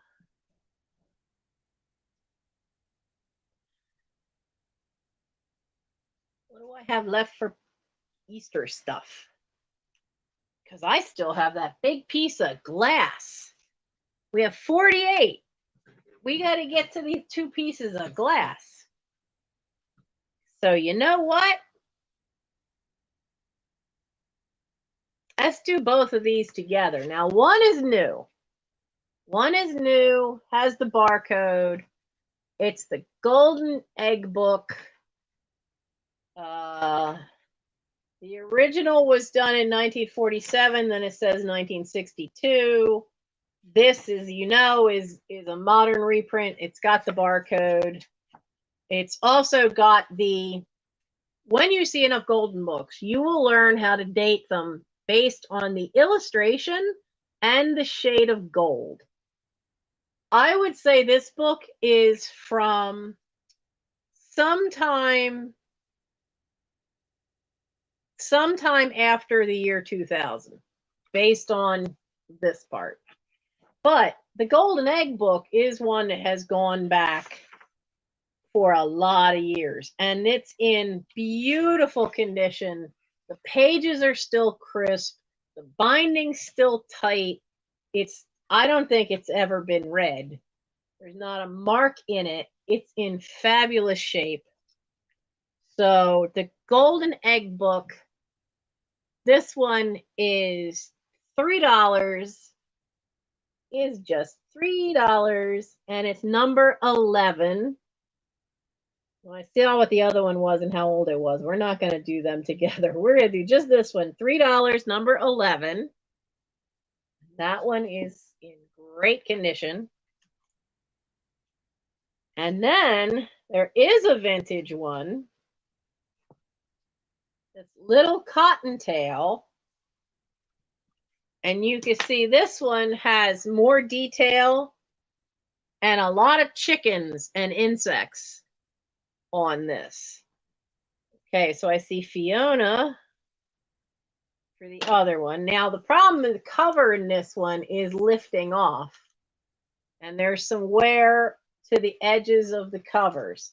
Now, this one does not have a barcode, but it has this for the back. They haven't done a back that did not have, oh, was there somebody else? Oh, okay. Wait a second. You're right. Maria got that one first. Thank you guys for keeping me honest. Maria.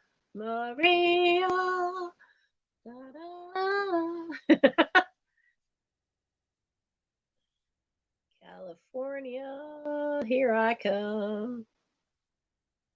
My voice is going to start cracking if I start singing because I'm so out of practice. So, all right. I got you, Maria. I fixed it.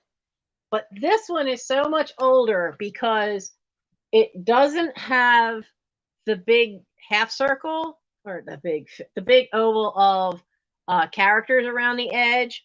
It also has Walt Disney Productions, and at some point they got rid of Walt's name and just did Disney. Good night, Melanie. But this one has definitely been used. It's got a pen mark here. It's got a lot of wear to the cover around the edges. The corner the corners are starting to round on the pages, but it really is a pretty cool book. And I've not seen this one before. The other one I've seen reprinted enough times, but I haven't seen this one before. And I'm trying to see. This says it's a 6th printing, and the original copyright was 1960. And it wouldn't surprise me if this is from about then.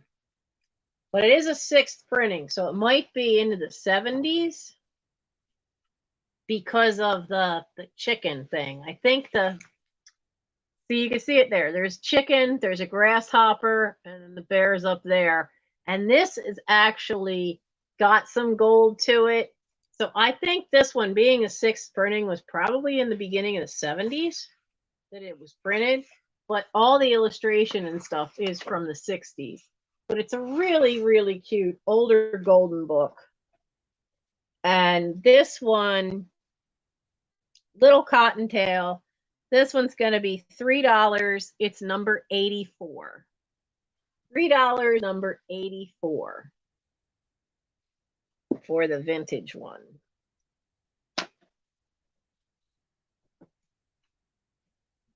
Where are we?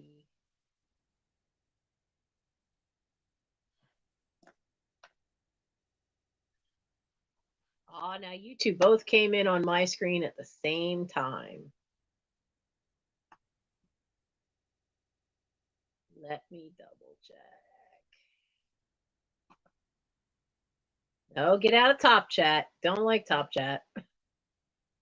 All right, Jennifer Miller is who I'm seeing. Because when I looked up, it popped up Jennifer and Maria at the exact same time. So I just refreshed. Hello, Lois. Lois, aren't you happy that I'm a night owl again? I am. I am so happy. All right, we have 46. Now, this is the big one. And it's a heavy one.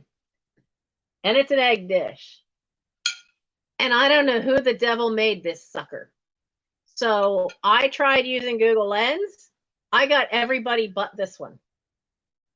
I looked on eBay. I got everybody but this one.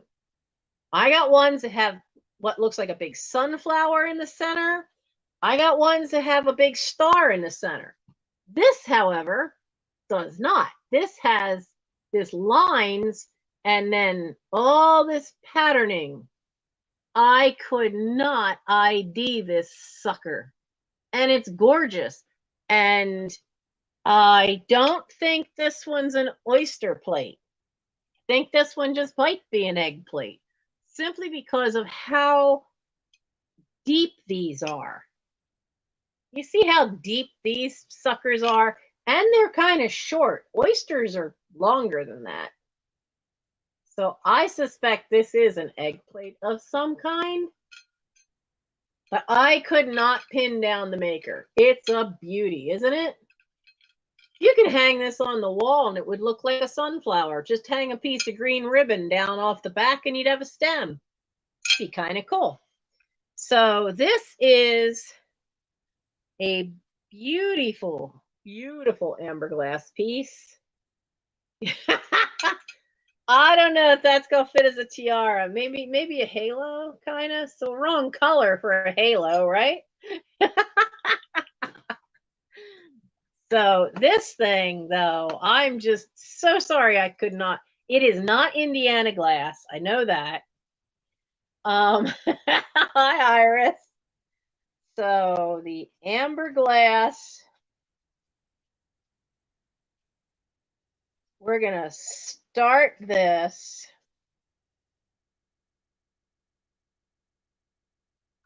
We're going to start this at 10. But isn't this just beautiful? There's not, I mean, this is the back of it. And so there's this nice flat piece around. All this is all patterned all the dimensional stuff is on the back so that on the inside, everything's nice and smooth. It's a stunner. It's really just gorgeous. But like I said, there's no maker's mark. I couldn't find it. I couldn't find anybody that matched it.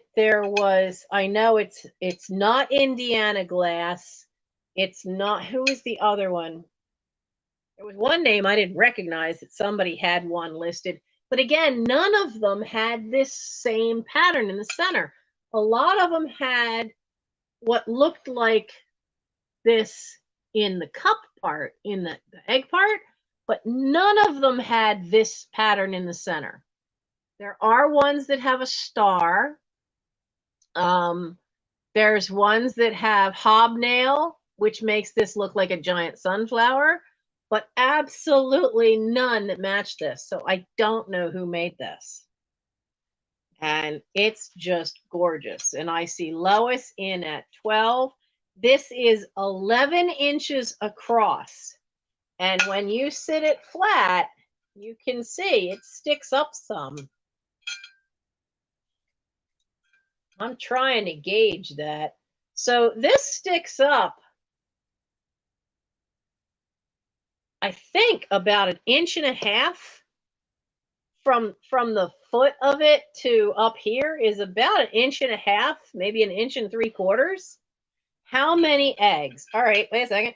1, 2, 3, 4, 5, 6, 7, 8, 9, 10, 11, 12, 13, 14, 15 eggs around the outside. You could get 15 around the outside.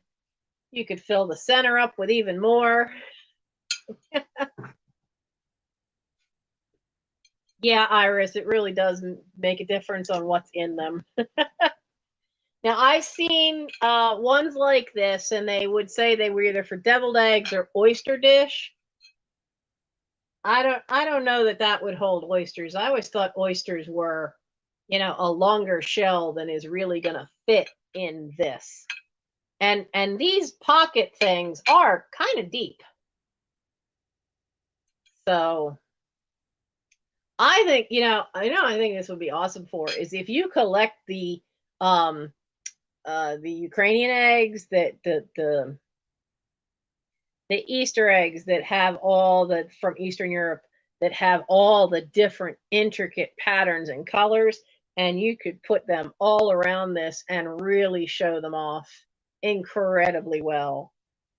I, however, only own 2, so I don't have enough to fill the plate.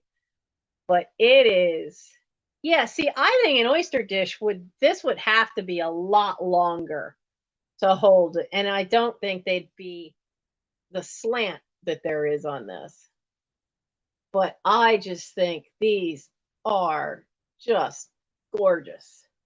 It's just such a gorgeous piece. And I can't find any mold lines either. Whoever made it, it's a beauty.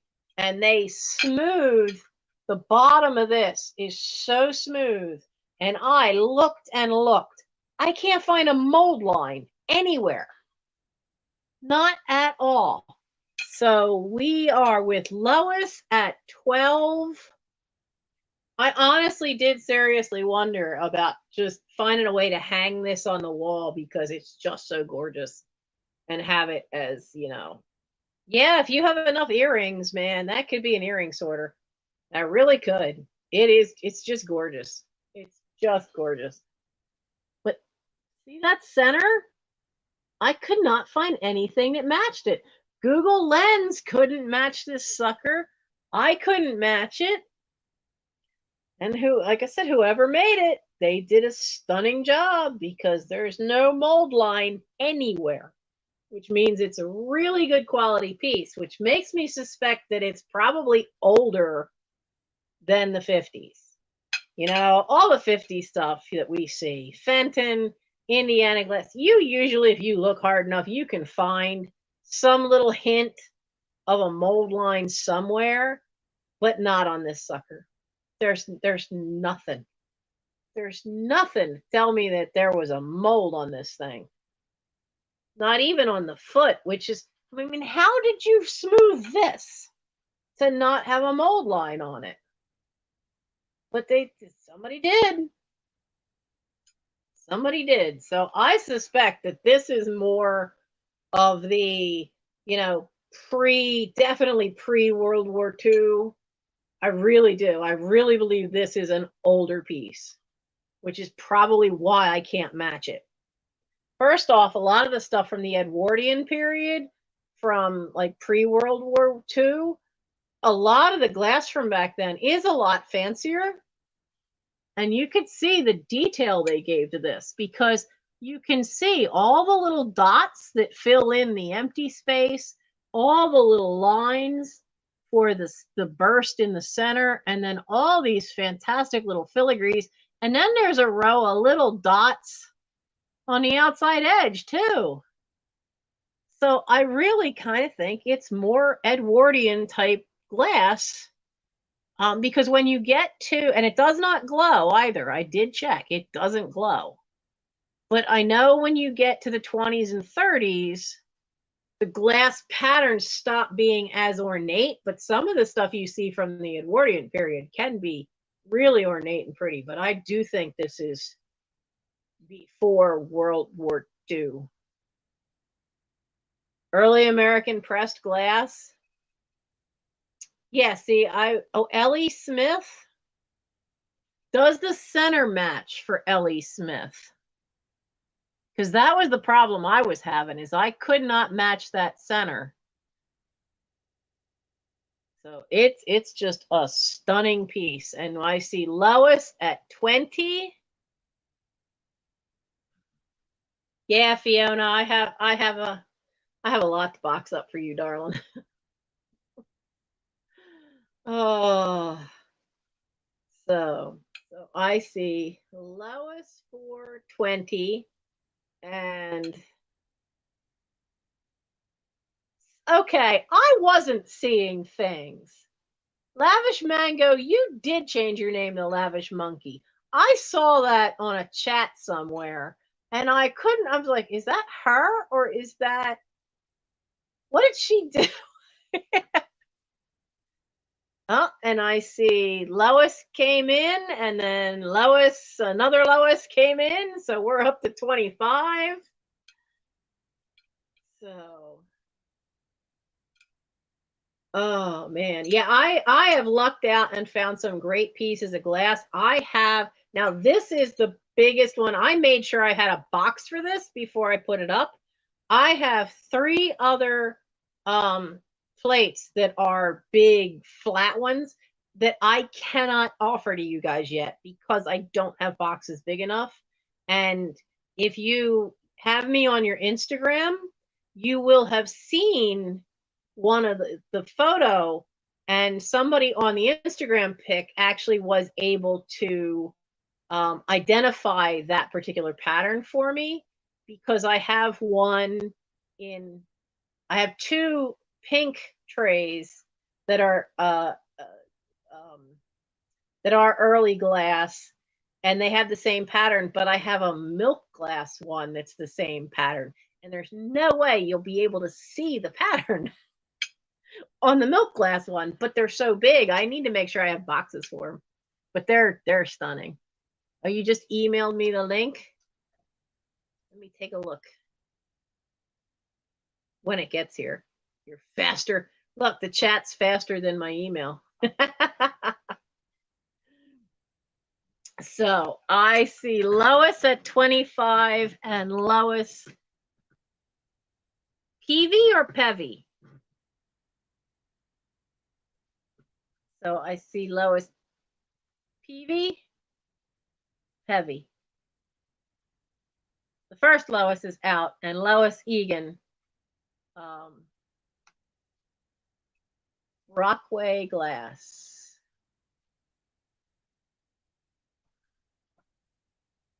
No, I don't see the email has not come through for that. Do you think it's Brockway Glass? American Concord. Okay. So we're going to do going once.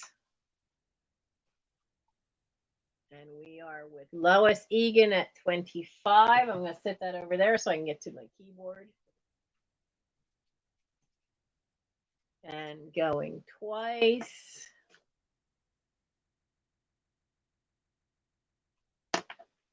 And if that's everybody in, then we are going to hit that enter button and let it roll to Lois Egan.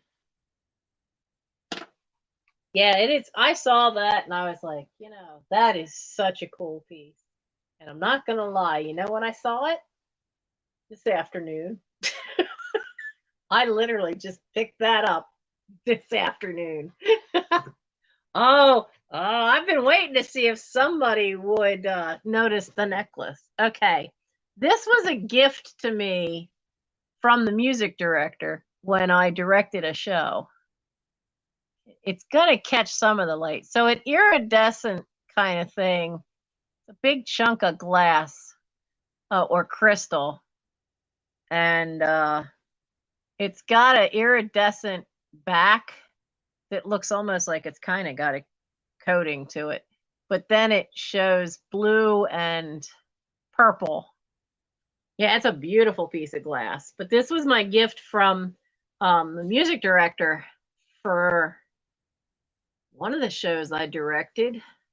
I don't know if this one was for Eyes and No Eyes or if this was for Pirates of Penzance, and I lost track.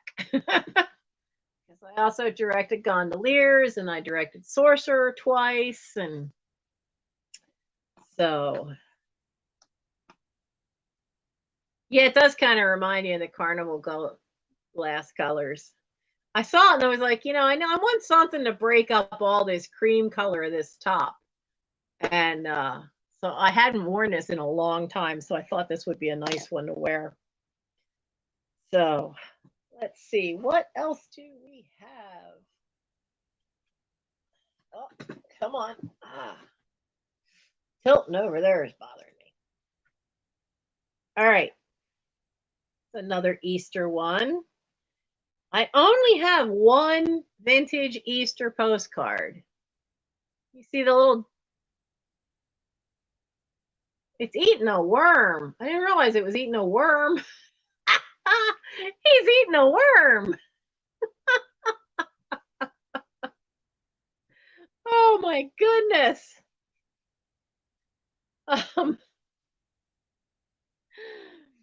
So it says, Glad Easter. These fluffy chicks have been hatched out just long enough to say, good morning, little friend.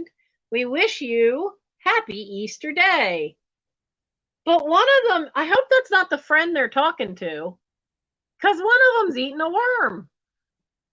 Now this just says made in USA. Doesn't say who made it. Doesn't have a date. It's an older one. It's my only Easter one with chicks.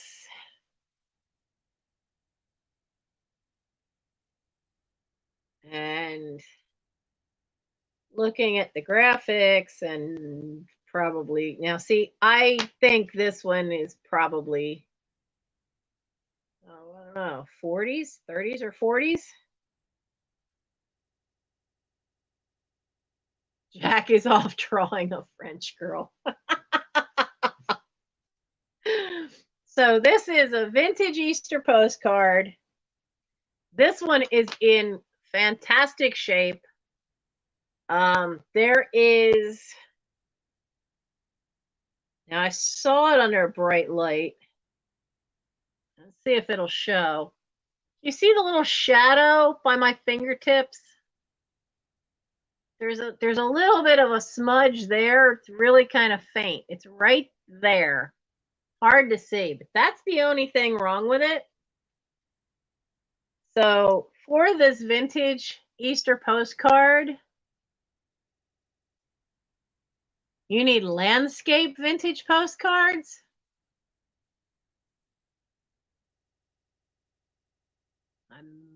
might have some.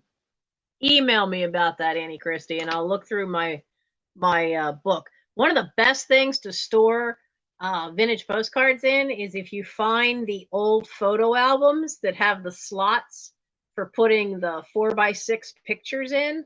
They slide right into there. It's a great way to keep them so you can look at them, but also protects them. So this one is going to be $10 for the vintage Easter postcard, and it's number 72. It's $10. It's number 72. And like, as I said, judging from the way it's made, the graphics on the back, this is definitely, I'm thinking, before World War II. Actually, judging from the detail of the graphics, I would say this is probably the 20s. Because this little frame is actually a pattern going around. Even the lines are a pattern. It's very, very 1920s-esque kind of graphics to it. And it's definitely a lithograph on the front. So it's $10 for the vintage Easter postcard with the chicks. And it's number 72. Carefully sit that one there.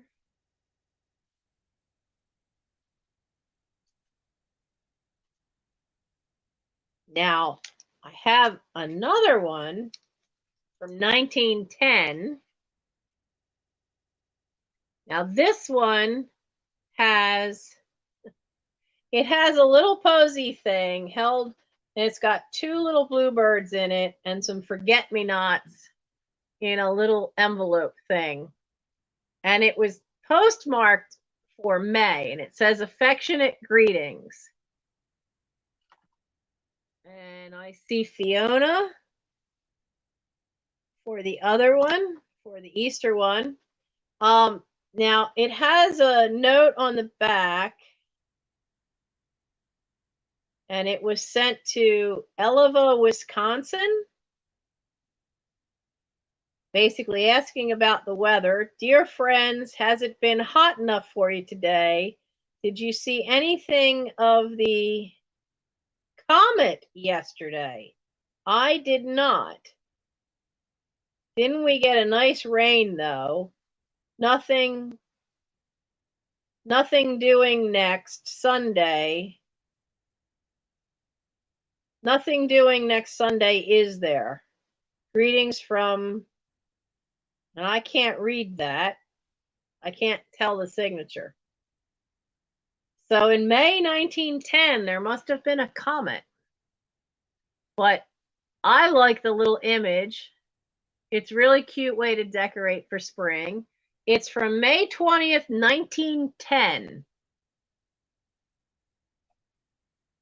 The year before my house was built. Now, I laughed because when I saw that this was from May and I saw that little posy thing, so there used to be a tradition of putting, on the 1st of May, putting little posy things on your doorknob of your friends. But a friend of mine, every time we did a show together, because Rose Valley Chorus and Orchestra would do their spring show the last weekend of April or the Ardent Singers. Ardent Singers was the one that was in May. And they would do their show the last weekend of April and first weekend of May. So if there was a show on May Day, Bob would walk around backstage going, it's May Day, the outdoor screwing starts today. Like, dude, where did you ever get that from? Right, a pocket full of posies. But it was because on May Day, whatever flowers, usually violets, you would put a little posy thing. You would give them to your friends. You would just hang them up on their doorknob and give them to friends. So this 1910 one, with the affectionate greeting, this is really so cool and in such great condition for 1910. It has no wear on it around the edges. The edges are nice and straight. The lithograph's really good. And this one is $8 and it's number 63. $8, number 63.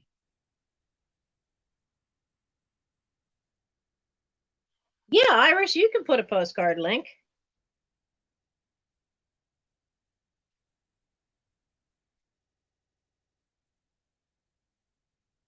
And I see Auntie Christie.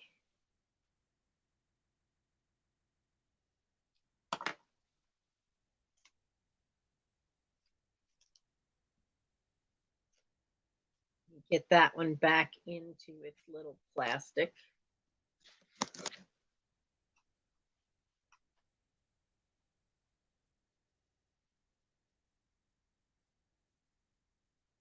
Oh, that's the kind you're looking for, Auntie Christie?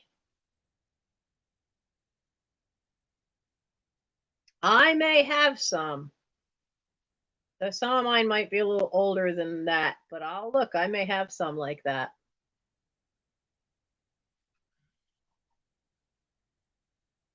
Yeah, modern ones. That's not bad because those are modern photographs. I have some of those too, I think, still.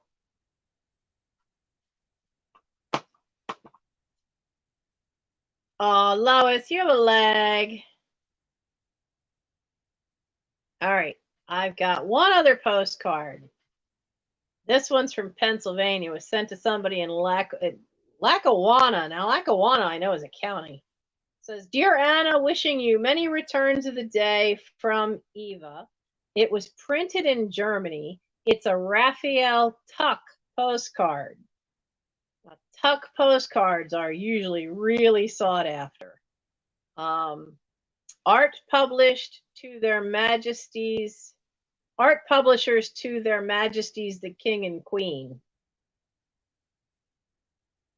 which puts this before Queen Elizabeth, that's for sure. I'm betting this puts this to her grandparents. So, because there's no date on this, and there's residue from a stamp. Yeah, you want this one an offer up? Oh, was the other one referencing Haley's comment? Oh, that was the only comment I could think of we've seen. Do you want this one to be an offer up, being that it's a Raphael Tuck?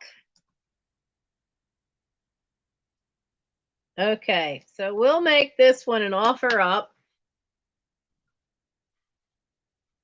This one is not only embossed, but it's glittered.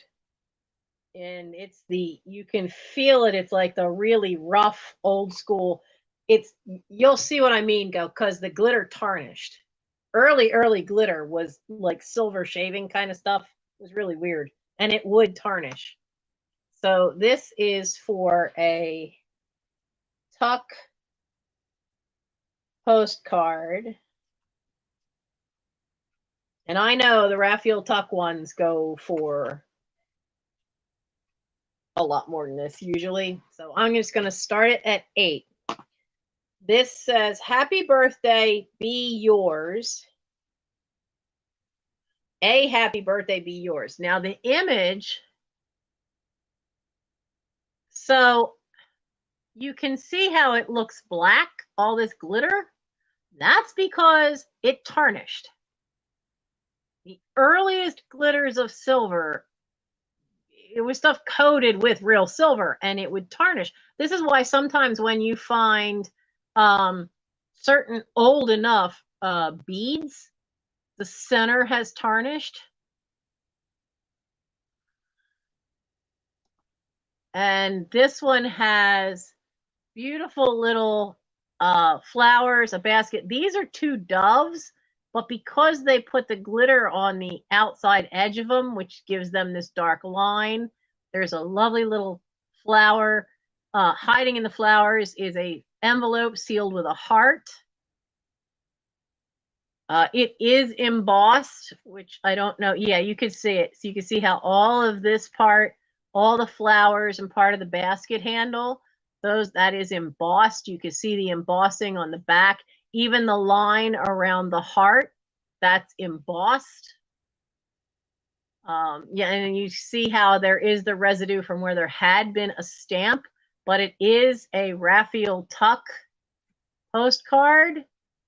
Printers to art publishers to their majesties, the king and queen, which I'm trying to remember.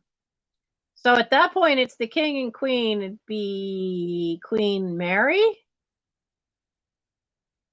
Queen Elizabeth II's grandmother, and I can't remember what number and name. Edward the was that an Edward at that point?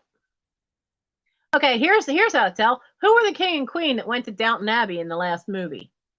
It might be steel glitter because it's got that rough feel. But even steel glitter, you know, it would tarnish. You get a glimmer. If it hits the right light, you can see sparkle a little bit. But that's why it went dark. So think Downton Abbey time period, and that's what this card's definitely going to be. It's after Victoria, certainly.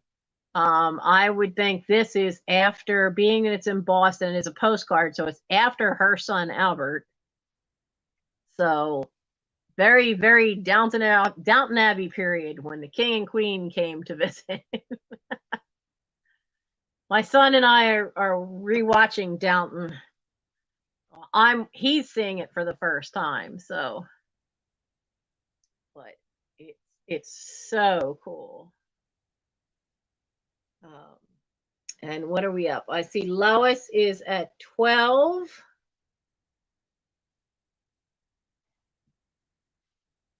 Yeah, I've been using postcards as toppers. You know, I always prefer to put an address inside the packages as well. So a lot of times I'll use a postcard, but I try not to use ones that are too old or vintage because I know everybody collects them. Like I would never, ever use this for, no, the king that was dealing with the stuttering was Elizabeth II's father. So he ended up king during World War II. The one that came to Downton Abbey was not.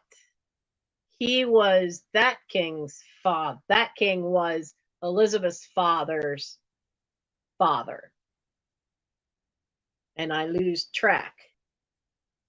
Okay, so it was George, and then Edward was David's name. He was known to the family as David. He was becoming another Edward. That's the one that abdicated. And then George Elizabeth. So I knew there were two Edwards in there. It always throws me off. So, okay, so where are we for this Raphael Tuck? It was with Lois at 12, and I'm gonna start calling it. Going once.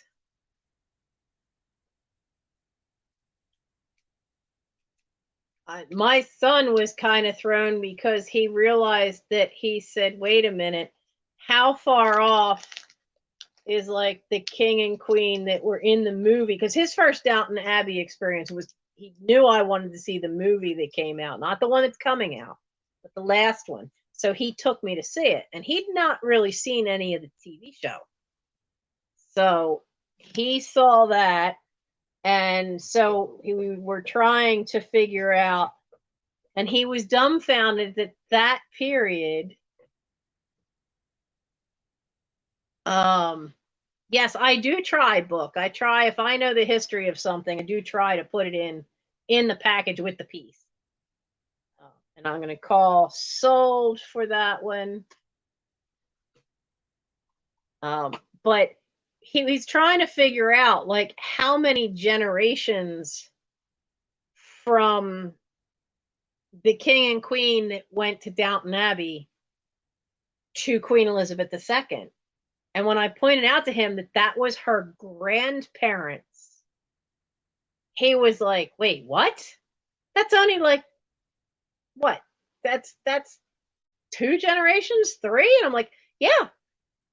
And then I pointed out to him, I said, you know, like in the hallway, the pictures that were in that little snippet that I showed of Amos and Alice that are in the great big frames in that video that I put, letting you guys know I was definitely going to be on tonight. I pointed out to him that Amos in there fought in the Civil War, and he's my great great grandfather. So that's not that many generations off, because I grew up knowing 5 of the 9 of my great grandparents' kids, and they all grew up in that Downton Abbey time period. Because Alice was my Auntie Alice, Annie Al. Her name was Alice. She was named after the portrait in the hallway. And she was born in 1900. So, and some of her siblings, they were the same age as the daughters in Downton Abbey. So he was kind of mind blown of the 27-year-old. Just was completely mind blown there that we aren't that many generations off. And Queen Elizabeth was not many generations off from, you know, the ones that were in the movie for Downton Abbey, because it was her uncle and her father were their, you know, their kids. So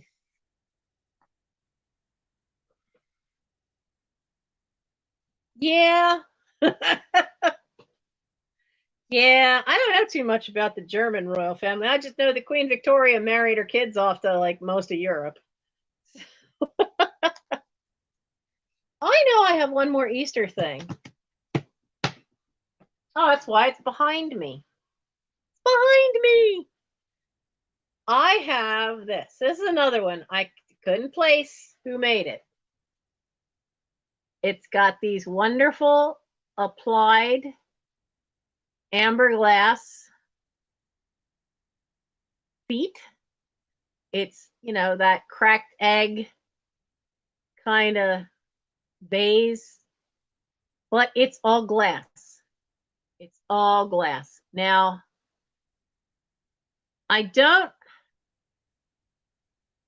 is it called cased glass? Because when it's like white on the inside, but when you look, you can see how it's clear glass on the outside, but it's a layer of white glass on the inside. Am I crazy? Is that what they call case glass? Cased glass? I'm trying. You know, you guys know me. You know, I don't know that much about glass. But I thought that would, okay, so that is what they mean by cased glass. All right, now that is not a break. That is just a weird ripple. That's where they have 2 little pinch marks to make this too close together.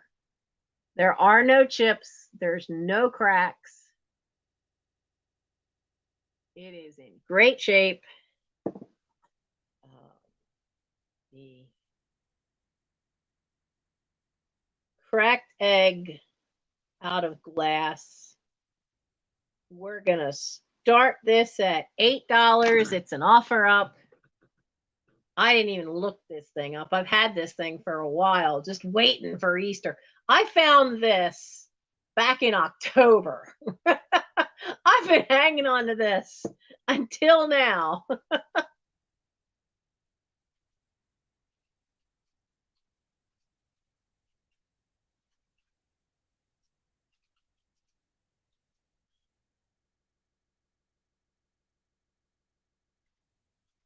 There we go. We're going to start this off at 8 because it is cool. I've never seen a glass one like this.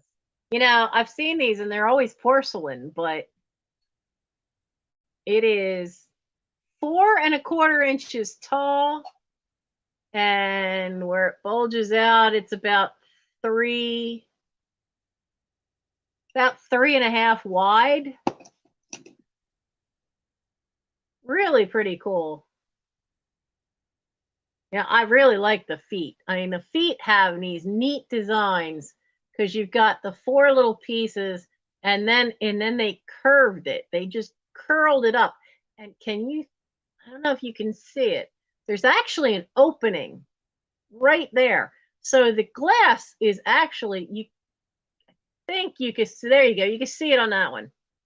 They actually like curled this up. So when you look at it this way, you can actually see the lines.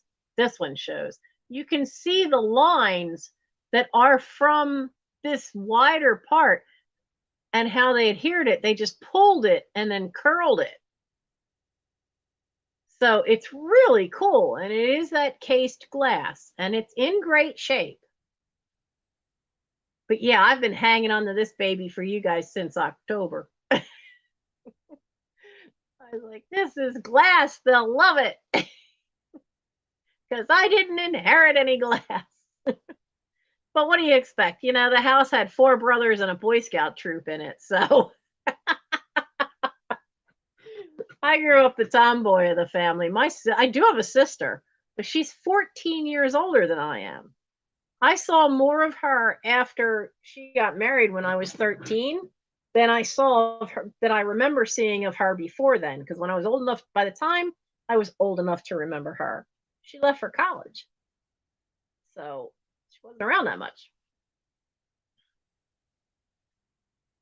So I see Maple Grove Thrifters. Peggy Gilmore is at 15. Oh, wait a minute. We have 2 at 15. Lois Egan is at 15. And there's Peggy in for 16. It is really cool. It is just such a cool piece. It is really, really cool. Yeah, the only glass I have been keeping, the few pieces I found, is it's a really nice, like a true yellow. I've gotten a couple pieces that I found one curb shopping. It's in one of the videos from not this summer, but summer of 2020, and it's Lancaster Glass, and it has the Sphinx pattern on it. Apparently, it's pretty rare, but I fell in love with that. I didn't know anybody, because so many of them you see that say they're yellow are either super pale, and you know, you put it down on something and the yellow color disappears, or they're amber. And Lancaster Glass made some really true yellow glass. So I've got a couple of pieces now of that. For the most part, I'm not a big glass person. So I am more than happy to find stuff and spread the joy to you guys. So where are we at? We are with Lois M.W. Egan is at 20. You know, my smart aleck millennial son said to me, he said, you know, with the feet and it's a nice size to grab in your hands, is it a wine glass for Easter? Or is it eggnog? I mean, it is a nice shape. It would make a nice big glass of wine. But so cool. So, all right. Lois was at 20, and I see Peggy has said out. So I'm going to start calling that. We have going once. And I'm going to carefully sit you back here so I don't knock you over.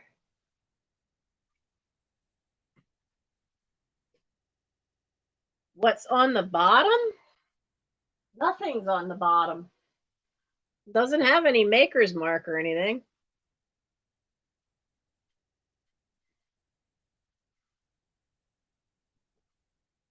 Very cool, though. Yeah, interesting viewpoint, right? Nice shape. You want to use it as a wine glass? No. Mind you, I haven't had wine in so long. It's not in the budget anymore. The budget is super tight, like so many of us these days. And pretend it's a 3-legged dinosaur egg. I love it. That's an awesome thought. There is the soul. Good night, Happy. Oh my. Hello, Patrick. Yeah, you could make sure that's a dinosaur egg and just okay, was Lois 420.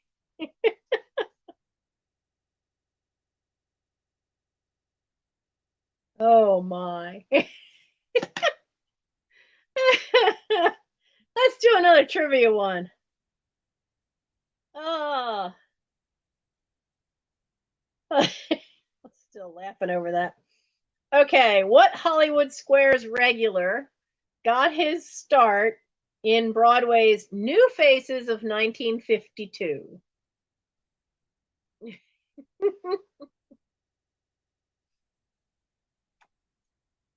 Yeah, it's exactly who I thought it would be.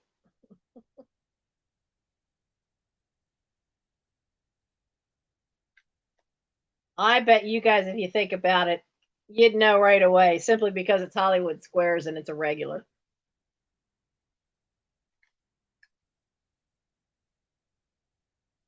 Yep, Michelle's right. It's Paul Lind. This one cracked me up.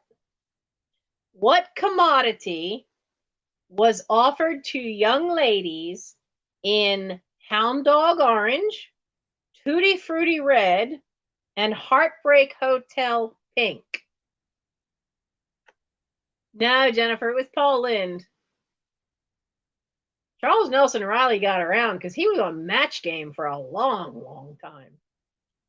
But what commodity was offered to young ladies in Hound Dog Orange, Tutti Frutti Red, and Heartbreak Hotel Pink? Some of y'all are older than I am because you've got the right answer. My first thought was nail polish, and it's lipstick.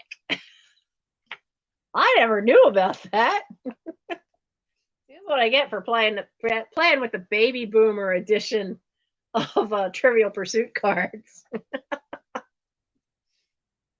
All right. I have, oh, there's still 46 of you here hanging out. So, it's a night owl thing. I had to bring an owl, but I didn't look it up yet. I didn't really have a chance. So, it is, hey, what's that? That's,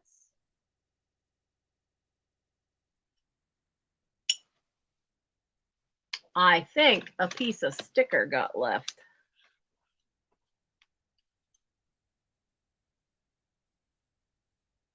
It feels like a piece of paper.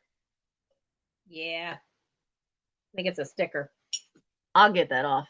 So it's made by Royal. Look at how this is made. Whoop! It's a mug. It's in great shape. There's no scratches down in there. There's no wear to it. It really, really, really looks in good shape, like it's not been used. But it's really cool. So, like, they hand painted the face on, and I'm guessing they had some way to print the blue, but then they used porcelain slip to make these little red and yellow dots to accent the blue pattern. And they go all the way around. And this has even got this nice little curly Q. It's a really cute little owl and really adorable. What a great little mug. So the owl mug, like I said, I'm just going to make an offer up because I grabbed it at the last minute. So I did not.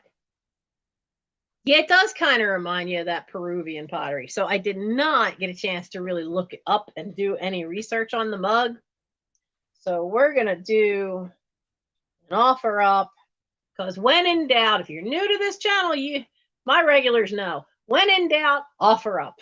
That's what I do. And if you guys see something that you really think should be an offer up, you can put offer in the chat and I'll make it an offer up.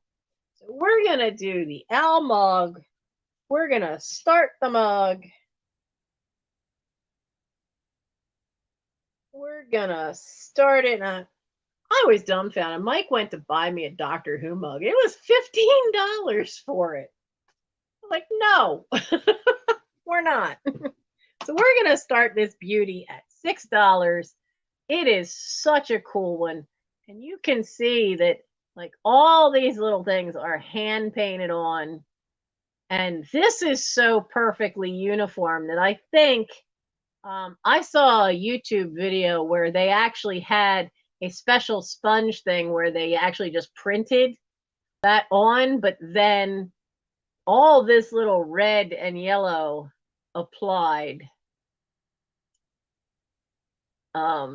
little dots are so cool. And it's even got little claws, little itty bitty claws. It's so cute. It is so cute. And it is 4.5 inches tall. And if you count the handle, it's 4 3/4, this from the tummy to the outer edge of the handle. So it's a nice size cup. Now it does like go in a little bit because, you know, the base is a little wider, but it's in great shape. Just says Royal on the bottom. And I see Madzabinga at 9 for the owl mug. Because like I said, I grabbed him last second because I really wanted to have, since it's the beginning of the night owls coming back, but I see I didn't quite get all of the sticker off right there. That's not a scrape or a chip. That's a piece of paper. I will get that off before I send it to you. He is so cute. I like figural ones like these, but I like to use them for like holding my pencils on my desk. So, but when I do that, I always find like a little piece, like a hard plastic little cup from something that if I can find one that'll fit, so it goes in the bottom. But yeah, that thing, this shape would keep things hot. Why? Because it tapers in at the top. Would that help keep them hot longer? I've had some mugs given to me, and man, they suck at keeping things hot. The ones that taper the other way, that are like this, that are narrow at the bottom and then come up like a Pilsner, boy, those things don't seem to keep things hot at all. But this would be cool. It's just so cool to look at. He's so fun. Hello, Suzanne. Sorry, Suzanne. Hello.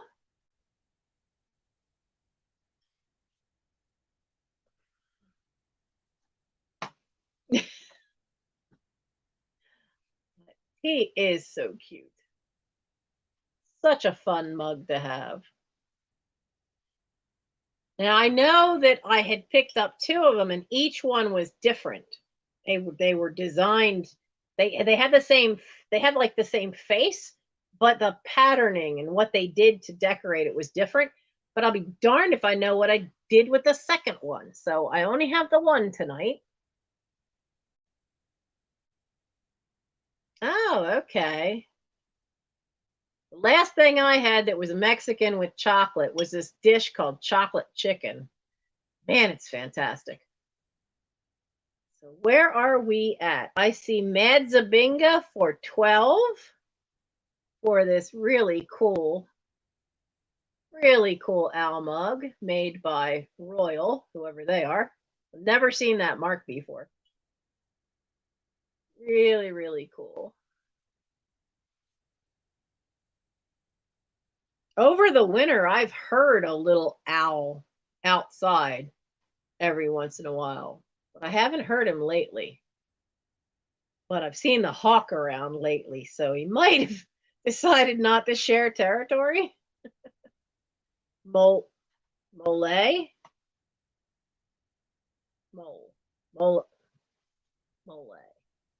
Oh, is that what that's called? See, you guys teach me. There are times you guys teach me. So right now the high offer is $12 with Mad Zabinga. He is adorable. I just love that they went to the trouble to give him little claws so you can see his little feet under there. I think it's absolutely hysterical. Because usually, you see stuff around and they don't have feet.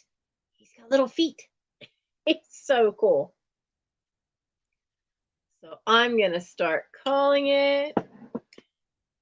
I've not had Mexican hot chocolate, Michelle. I had Mexican chocolate chicken, which is a dish. It's a very spicy dish, too. I loved it. And they wouldn't give me the recipe. I really would like to have the chocolate chicken recipe. Mole. Okay. Yeah, I was trying to see if you had the little accent, but not every keyboard can do it. And I have to turn the brightness down on the laptop, so that's how I see the chat, because it shows up on YouTube before it shows up in StreamYard. And sometimes what I see come in live chat on YouTube is not the same as the order I will see things on StreamYard. It doesn't happen often, but sometimes it does. So sometimes I think the way StreamYard does it is like Top Chat, which causes way too much confusion. It makes things difficult. Okay, so I'm going to call it, because we were with Mad Zabinga for 12.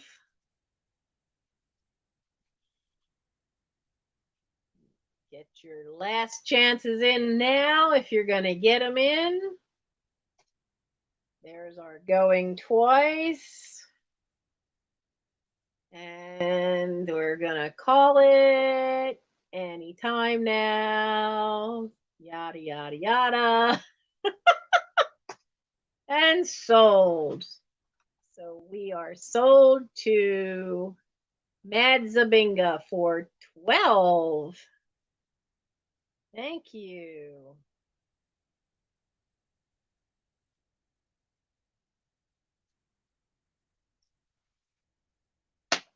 What did not sell tonight? Not a lot. Good night. So let's see. The Sarah Coventry clip earrings that I started off with. They have little clips, but they look like 4-leaf clovers. But they are clip earrings. And they say Sarah on this part. So they're Sarah Coventry. And they're about the size. They're a little slightly smaller than a quarter. They're definitely bigger than a nickel. So I have the pair of them. And they are $6 for the Sarah Coventry vintage clip earrings with they have like this little line right there, but it makes them look like 4-leaf clovers. And they were number 46. And sit them down.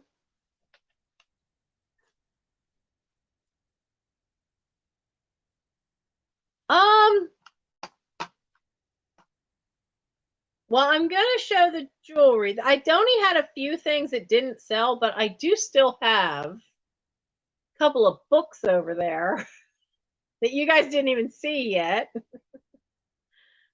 So I will probably tag 2, maybe 3 more things on at the end. But I wanted to move this jewelry over and show these, because these were what I had started with. Good night, Michelle. This is all acrylic, so they do look really good. So it's very lightweight. But this is a 16-inch 3-strand necklace in greens. And this is $3 number 12. $3, number 12.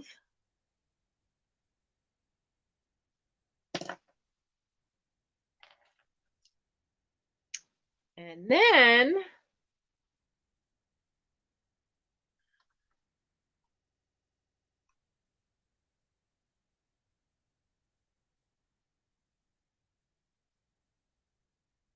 oh, okay.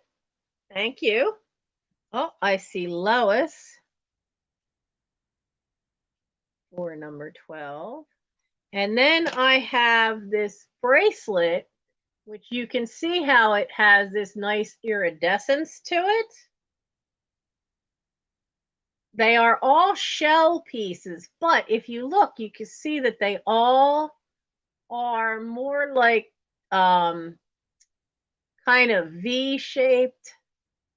They're all the parts of the shell which would be near the hinge part, but they have this nice iridescence, but they have color because they dyed them. So there's some that are kind of a yellowish amber. There's blues, there's greens, and then there are little glass beads as the spacers. But it is on a really good quality elastic that's still pretty tight. So this was just $3 for the shell bracelet. It is $3. It's number 75. $3, number 75 for the shell bracelet.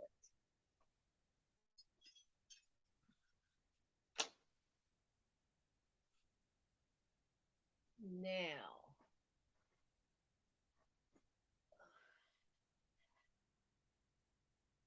what do I still have?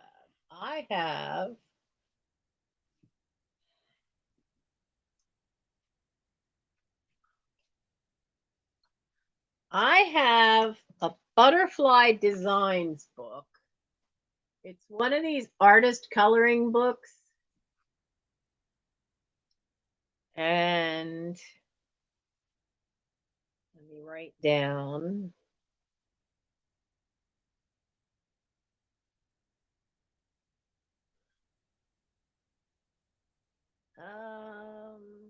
I got to make sure I use a number I didn't use. Okay.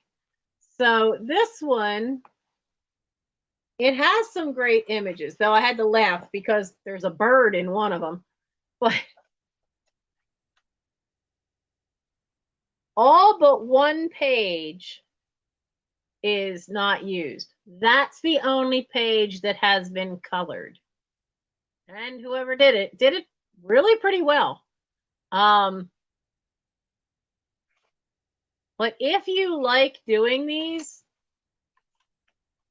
I used to do a lot of these because what I would do is I would use colored pencils because I've inherited a ton of colored pencils. Some of them go back to the 1930s. And I would color these kind of things in, but then I would cut these out and use them to make my own greeting cards. So you can, now book, I'm going to throw about 3 more things up for you. So it is fun to use for however you want to use it. If you want to just color them in as stress relief, if you want to color them in and then repurpose them or scan them and play with the color. Like I said, only the one page was colored in. And this has, oh, I'm looking for numbers like it's a regular book. They don't number these pages. But it's from 2015 Peter Pauper Press. And it is acid-free paper. So if you wanted to color them in and then cut them out or just copy them and color that way, you could. So this is $5. It's $5 and it's number 51. $5, number 51.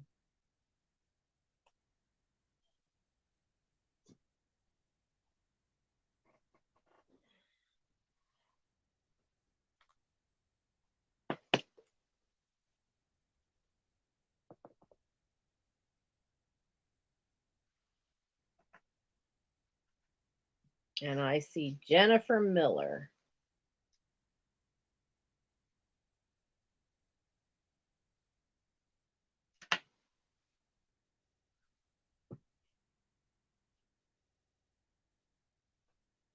Book, are you having trouble?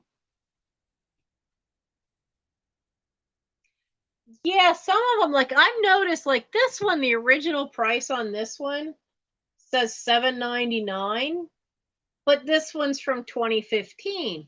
When you find these things now, the prices of them is doubled on some of them. It's crazy.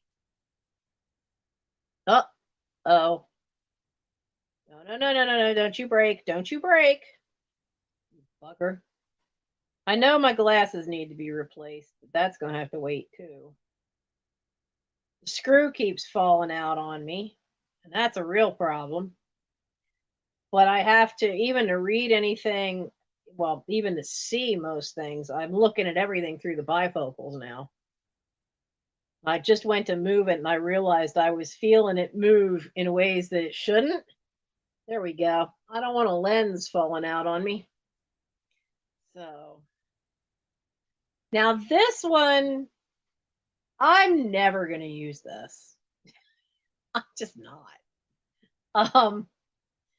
It is still got the plastic on it. It's still sealed. I have no idea how much this thing would have cost because, of course, it doesn't have a price tag on it or anything. So we're gonna just offer this sucker up, and then I'm gonna explain what it is. It is a deluxe recipe binder. It's cool looking, but I hate to cook. I mean, like I hate cooking. Baking, that's a whole other thing. I love to bake. It's killing me that our oven is still broken. But I love to bake. I haven't been able to bake in 2 years. Hate it. But this is a recipe binder. I'm never going to use it. So this is going to be an offer. It's brand new shape. It's never been opened by me. It's just, it's got cool stuff with it too. So we're going to start this. We're going to start this at $8. Probably cost more than that. It's from New Seasons. It says deluxe recipe binder, 50 pages for recording your favorite recipes. It also includes splash guards, pocket dividers, decorative magnets, a notepad, and helpful cooking hints and tips. The artwork, though, is pretty cool. Now, the artwork is the same on the front as it is on the back. And it's got all these little images. You've got a plum tree, you've got strawberries, you have blackberry, you've got a tangerine. So you've got all these great artwork. And it's still sealed. So you can see the plastic on this. I've never taken the plastic off the cover, and it folds over on the inside. So there's your magnets and your notepad. You got a nice pocket for putting stuff in. The pages all have, it's got, like they said, they've got this guard on the front, which just is the only thing that's wrong. It looks like the plastic on that split on two of the holes. But come on. But here's your introduction. You've got tons of pages to put recipes on.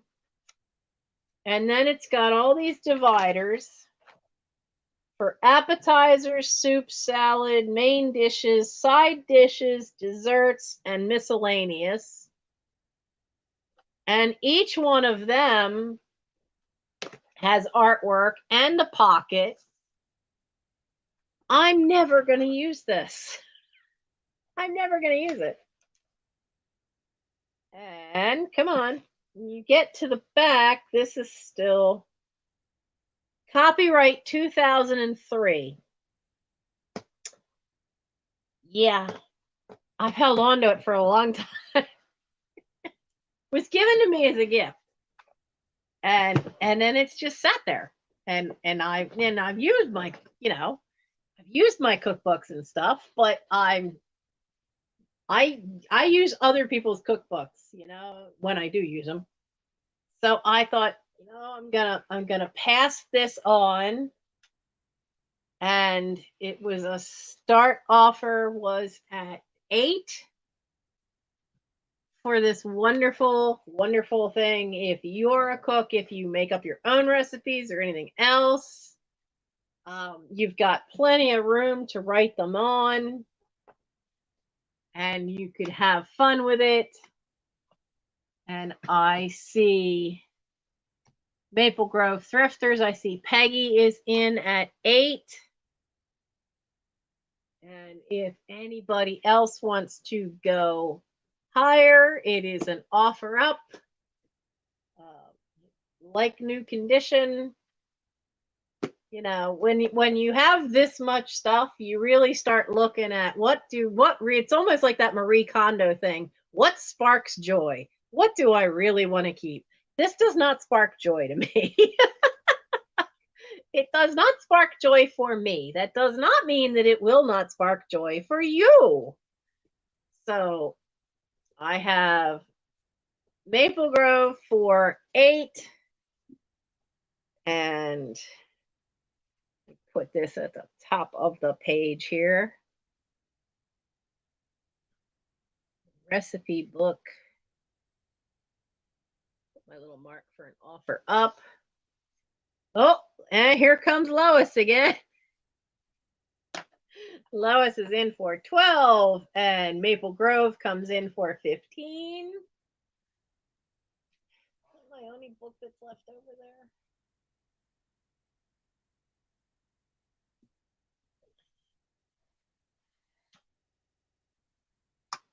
And Maple Grove is there for 15. And I can add one more thing. While you guys are thinking about it, I get to see it's not going to be the bunny because I'm keeping the bunny. Oh, the bunny's not even in the shot, so. Oh, we did those. We did those. I don't know what a mystery cake is. All right. We're going to start calling. Calling. We're calling out today.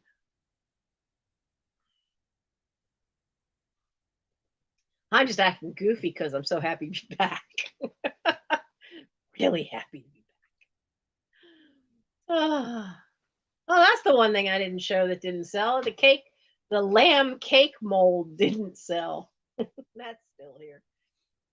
And so I'm going to call going twice. And we are with Maple Grove Thrifters for 15. And I'm going to put the sold in. And sold. So sold to Peggy Gilmore. Maple Grove Thrifters. Thank you very much. If I could spell 15 right. Oh,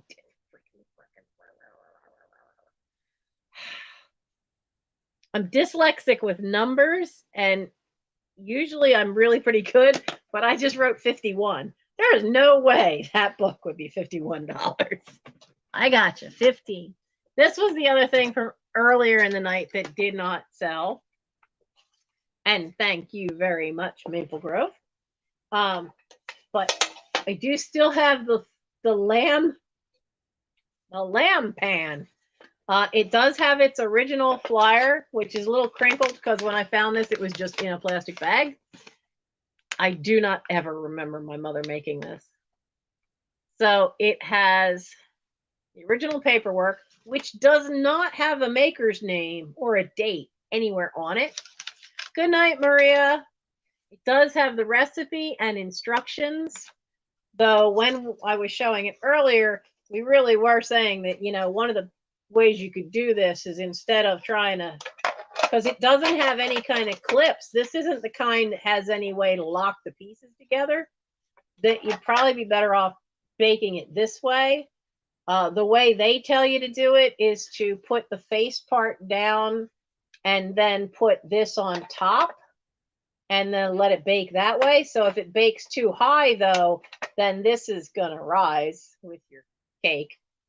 But it's honestly, it is pristine looking inside. It's still super shiny.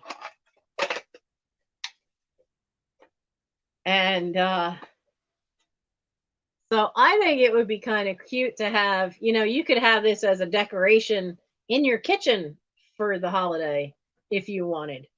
And if you, you know, it's a lamb, so, you know, it could be part of a nativity. Be a big nativity, but, you know, but you could have this as an Easter decoration. If you have other little bunnies and chicks around it, would be fun. You wouldn't have to use it to cook with. And the lamb cake mold is $10 and is number 87. It's $10, number 87. Now, I do know a friend of mine's mother, when we were growing up, she used to make a lamb cake. She had a bunny one too, but she would bake them this way. And then when she had the two halves, she would put straws in and then hook them together. So that when she would cut it apart, she'd have to like cut and then find the straw. But she would use paper straws because, you know, back in the 70s, that's what you had. But it was $10 for the lamb mold. You could also make it, maybe make it out of Jello and only use the front half and put it on a plate. The lamb cake mold, $10, number 87. Oh, and I see Lois for that. I will include the original paperwork. It was just in a clear plastic bag, but from decades of being in a high shelf in the pantry, that plastic bag was all icky. So I got rid of the plastic bag. And let's see, I have room for one thing left. And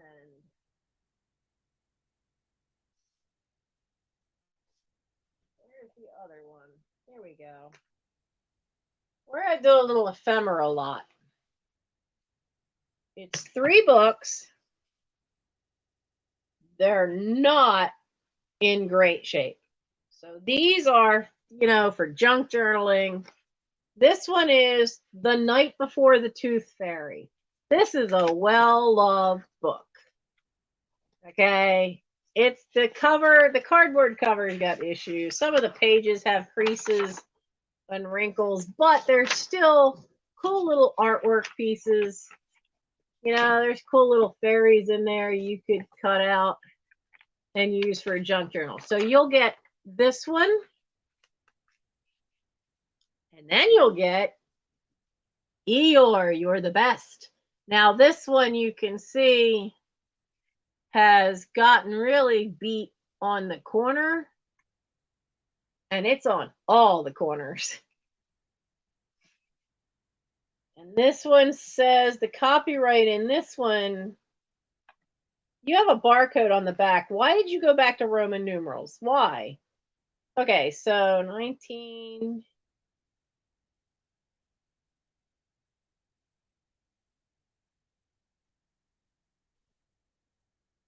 If I'm reading that right, it's 1997. But this really is the only thing wrong with it, but it did it to all the page corners. So the pages are nice and clear. So you get all these great images of Eeyore and Pooh Bear and the whole gang, Christopher Robin and Roo and Owl, Tigger's in there. So that's one. That's two. And then this little golden book, this is an older one, but it doesn't have its front cover. Now this title page has some scribbling on it, but I did not see anywhere else that did. Now it's got Scrooge McDuck, who you don't usually see in things these days. So you could have some fun with that, but it's got Mickey and Minnie. Now there's one page, if I can find it. I know there was one page with, there it is. Okay, so this one page has crease, there's a crease that goes here and a little one that goes here. So that one page has a crease, but you've got all these great images. So you've got all three of these to use for junk journaling, for artwork, whatever you want to do with it. So you've got the Mickey Mouse book, you've got the Eeyore book, you've got the Tooth Fairy book, and they're all in, you know, they all have some kind of issue, but there's a lot of good artwork in there to use for junk journaling. So for the three of them, it would be $5 for the three of them. And it's number, gotta find a number I didn't already use. And it's number 2. Number 2. $5 and you'll get all three of them to use for artwork. Number 2.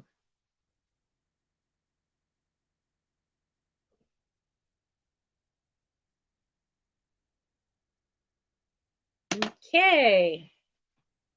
And that is, if they don't sell tonight, I'll just hang on to them because, you know, at some point there's going to have to be an ephemera only or a crafter's sale where I, you know, have a bunch of stuff that's just supplies.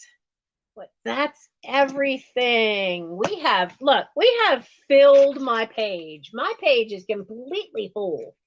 I have filled my page tonight. And actually, the books now are the only thing that didn't sell. Oh, wait, I take that back. The books and 2 of the jewelry pieces. So that's okay. That'll help put a new roof on this place. Let's do another trivia before we end the night. Let's do another trivia. Okay, here's a music one. Whose prowess with the bass guitar earned him the nickname Mr. Twang? I have no clue. I know the TV one on this card, but I don't know this one. Whose prowess with a bass guitar earned him the nickname Mr. Twang?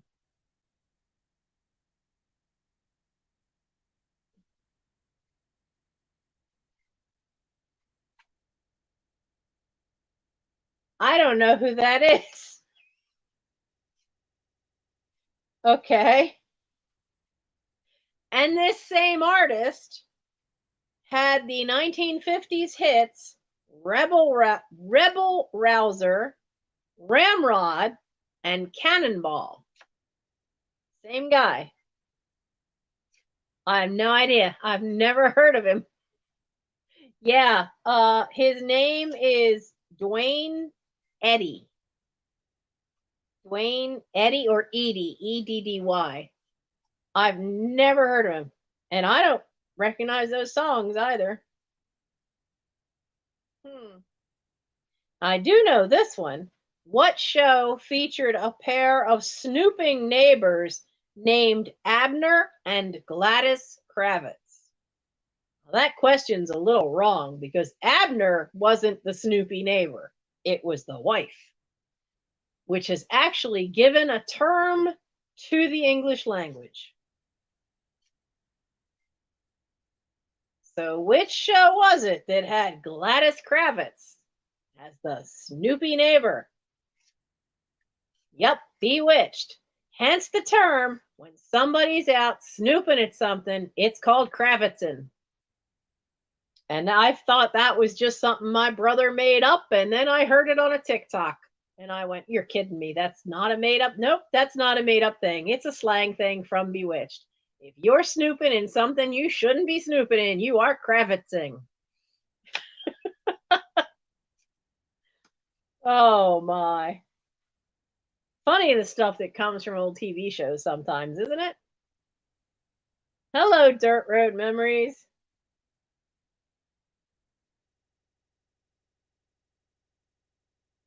Oh, this is going to test my memory. What electrical appliance was featured on the Sgt. Pepper album? Oh, I have that album. It's in rough shape, but I have that album. What electrical appliance? Well, Maxwell's silver hammer is not an electrical appliance, so it's not going to be the hammer.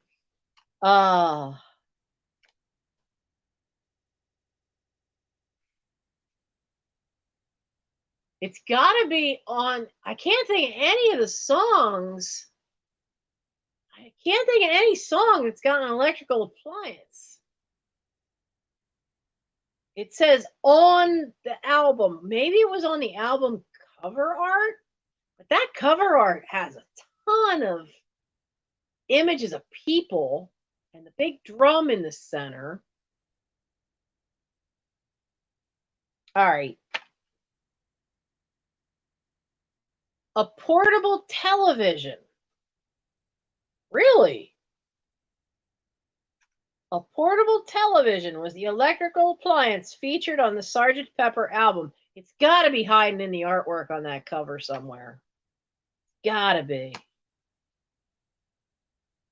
You know, I'm going to have to. Well, I can't get to it. Can I? I might be able to get to that. I'm going to want to go look at that album cover now. Read it again. It says, what electrical appliance was featured on the Sgt. Pepper album? So it doesn't specify album or album, whether it be in the music.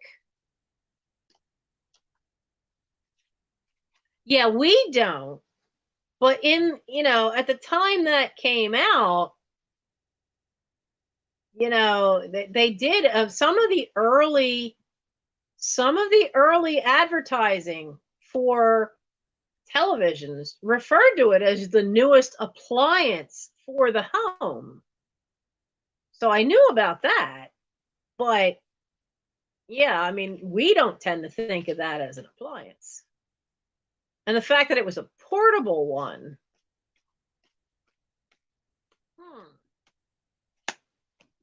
I'm going to want to look at that album cover.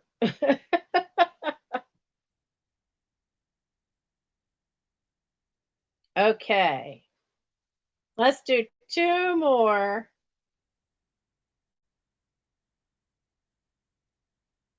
What John Denver song did Baskin Robbins name a natural ice cream flavor for? I don't think Rocky Mountain High has a flavor.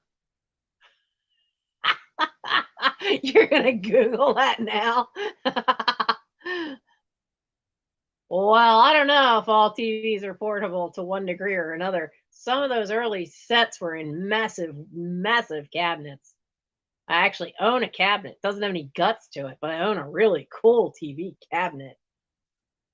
Oh, okay. What John Denver song did Baskin Robbins name a natural ice cream flavor for? It is Rocky Mountain High. I said that as a joke. You're right, Rocky Mountain High. I said that as a joke, and that was the answer. I do know this one, though. Whose ship did John Denver sing about? He sang about Jacques Cousteau's ship, the Calypso. It's one of my favorite, actually, it's probably the favorite song for me of John Denver. And I like a lot of his music. But I absolutely love the Calypso song. Because honestly, I think that one, man, you can almost feel the breeze of the ocean when he sings that one. And then you hear the bell from the ship. Yeah. My scouts ask me, how do I know so much about animals and some of the nature stuff? And it's because I always watched every time Jacques Cousteau had some special on television. I watched it. And we grew up watching Mutual of Omaha's Wild Kingdom. And then Disney had its own nature show. And I remember watching all this stuff. And, I remembered a lot of little bits of information from it. Well, yeah, I mean, it's not like a house that you can't really move.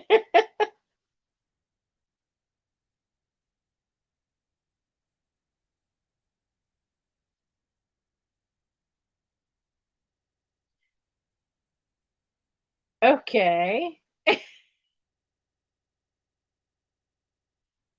What Academy Award winner once flogged the Volkswagen Fastback sedan in a 1964 TV commercial before graduating to bigger things? So, somewhere out there, there's a 1964 TV commercial for the Volkswagen Fastback sedan by this Academy Award winner that graduated to bigger things. Now, I'll give you a hint. The word similar to graduating is a hint. Now I want to see if YouTube has that commercial.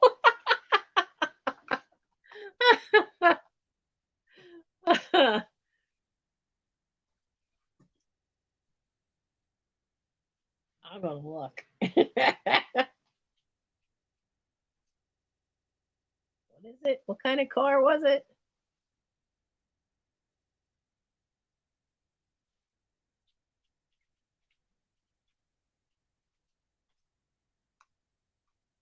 Oh my lord, somebody does have it.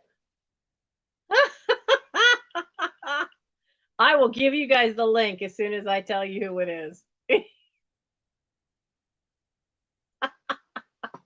It is Dustin Hoffman. Yeah.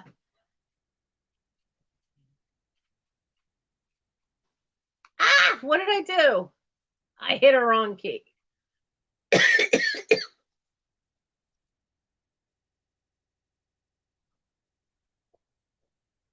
All right. Somehow I hit a command key. Okay, here's the Dustin Hoffman commercial. It's actually on YouTube.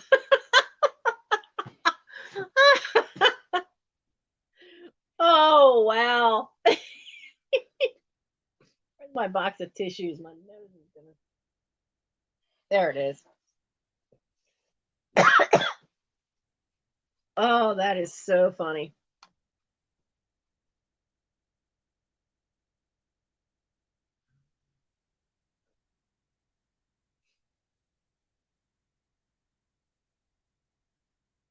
Oh, yeah. Don't you hate when narrators talk down to people?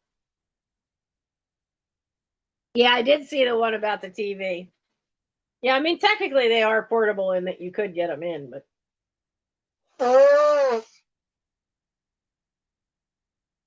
The one that we have, the cabinet that I have the cabinet for,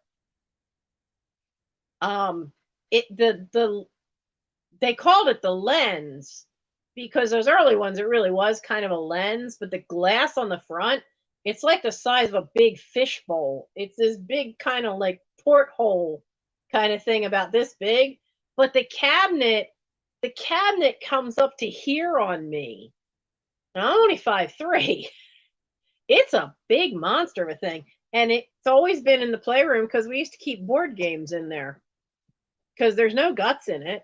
We used to keep board games in there, and the big Tonka trucks used to be in the bottom of it. So at some point, I'll have to show you that room, and you'll be able to see it because Mom always kept it because it had this really neat painting on the side of it, and she always wanted to put shelves in it and make it something usable. But it never happened, but it's still full of stuff. So, oh yeah, if you click a link that takes you to a YouTube thing, sometimes they'll pop up. Um, Sometimes it'll actually take you away from the sale you're looking at, but then you just hit the back button and it'll put you right back. It'll put you right back. So I hope you guys had fun tonight. We went through a ton of stuff. Oh yeah, the TVs, they had some honking big tubes like that. They'd be about that big around. My brother in California, he when he was a teenager, because Steve was 16 when I was born, and he took a class through the mail, an electronics class, and he built his own television and he built his own radio, all because of this class.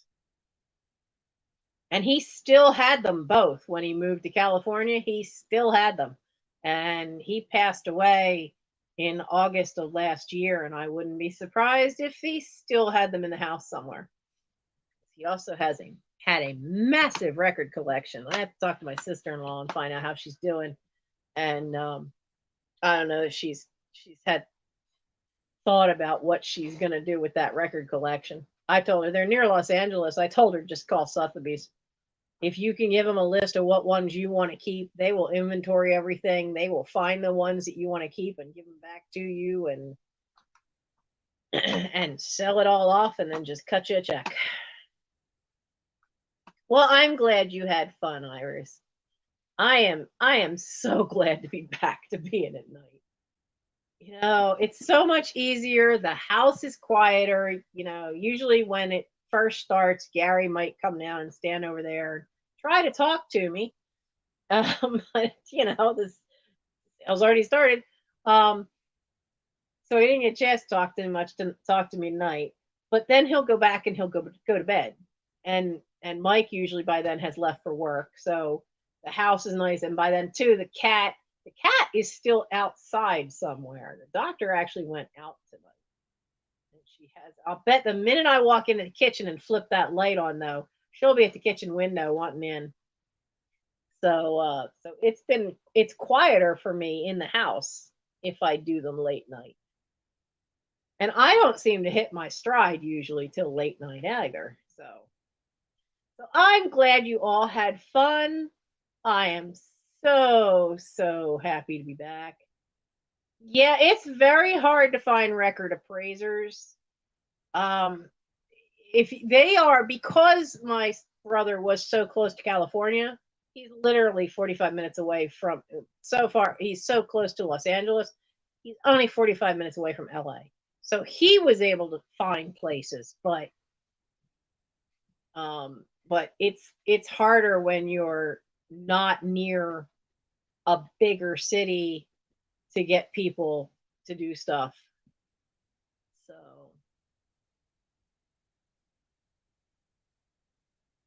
I think at one point we didn't crack 50 people.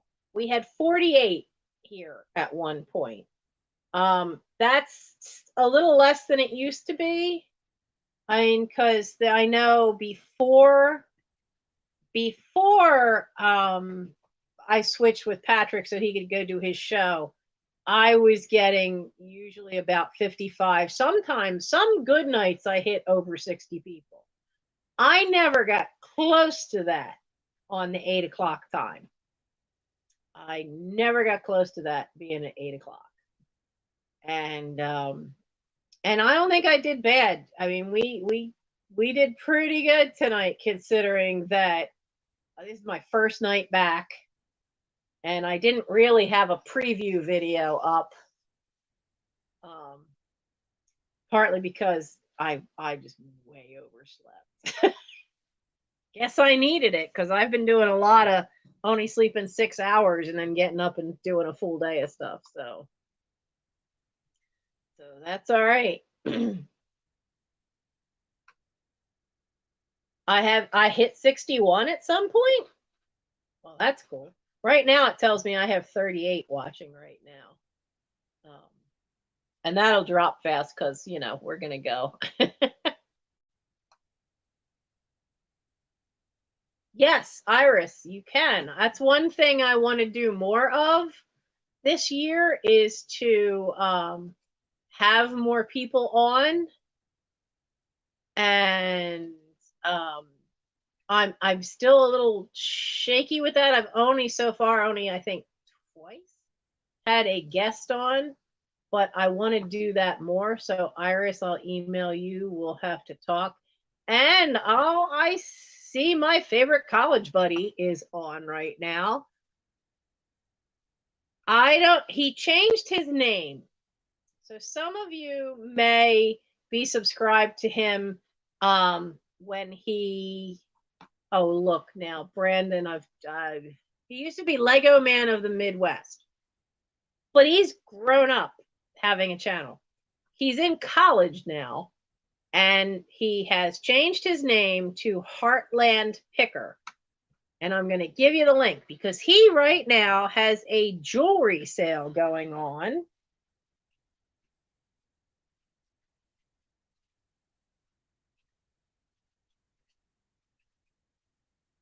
Now he is in college. He's been doing jewelry sales for a couple of years now. Braden is a really cool guy. He knows his stuff. His mother is Miss Ivy, who does a lot of jewelry sales too. There's a whole little subgenre of resellers on YouTube that just do jewelry. Flippin' Crazy is one of them. Heartland Picker is another. Miss Ivy is on. His show is on right now. And so since I'm heading to the end here, if you guys want to go over to him and see what he's offering up tonight, by all means, give the kid a like. He is pretty cool. You know, I have known him now for about 2 years, and he's a good kid, and he is hustling because, like he said, you know, it helped pay for school too. So yeah, his jewelry sales are good. His are good. So head on over there and see him. I hope you guys had a great night. And one thing I didn't say in the beginning of this is why I switched and had a live sale tonight, because I'd been alternating that one week I would have a live with either work with me or an unboxing or a chat, and then the next week would be a live sale. I realized when summer camp hits for Boy Scouts, if I didn't do a sale tonight then and stayed on that regular rotation, it would mean a live sale the week I'm at summer camp. So I needed to adjust it. So next week we'll either do a work with me or, you know, something, an unboxing or whatever, but it won't be a sale. The following week will be, and we'll try to keep doing that, alternating. So that way, then when I hit summer camp the last week of July, I don't have to worry about missing a sale the week I'm at camp. I don't know what Camp Mincy's Wi-Fi will be like, so I don't know if I'll be able to go live that week, but this way I don't have to worry about it. So I will see you guys next week.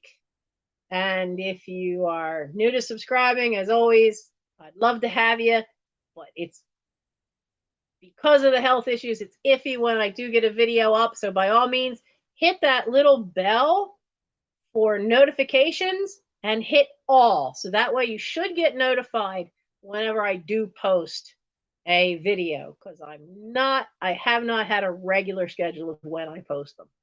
So I hope you had fun. I hope to see you next week. You guys have a good night and head on over to Heartland Picker and have some fun. Bye.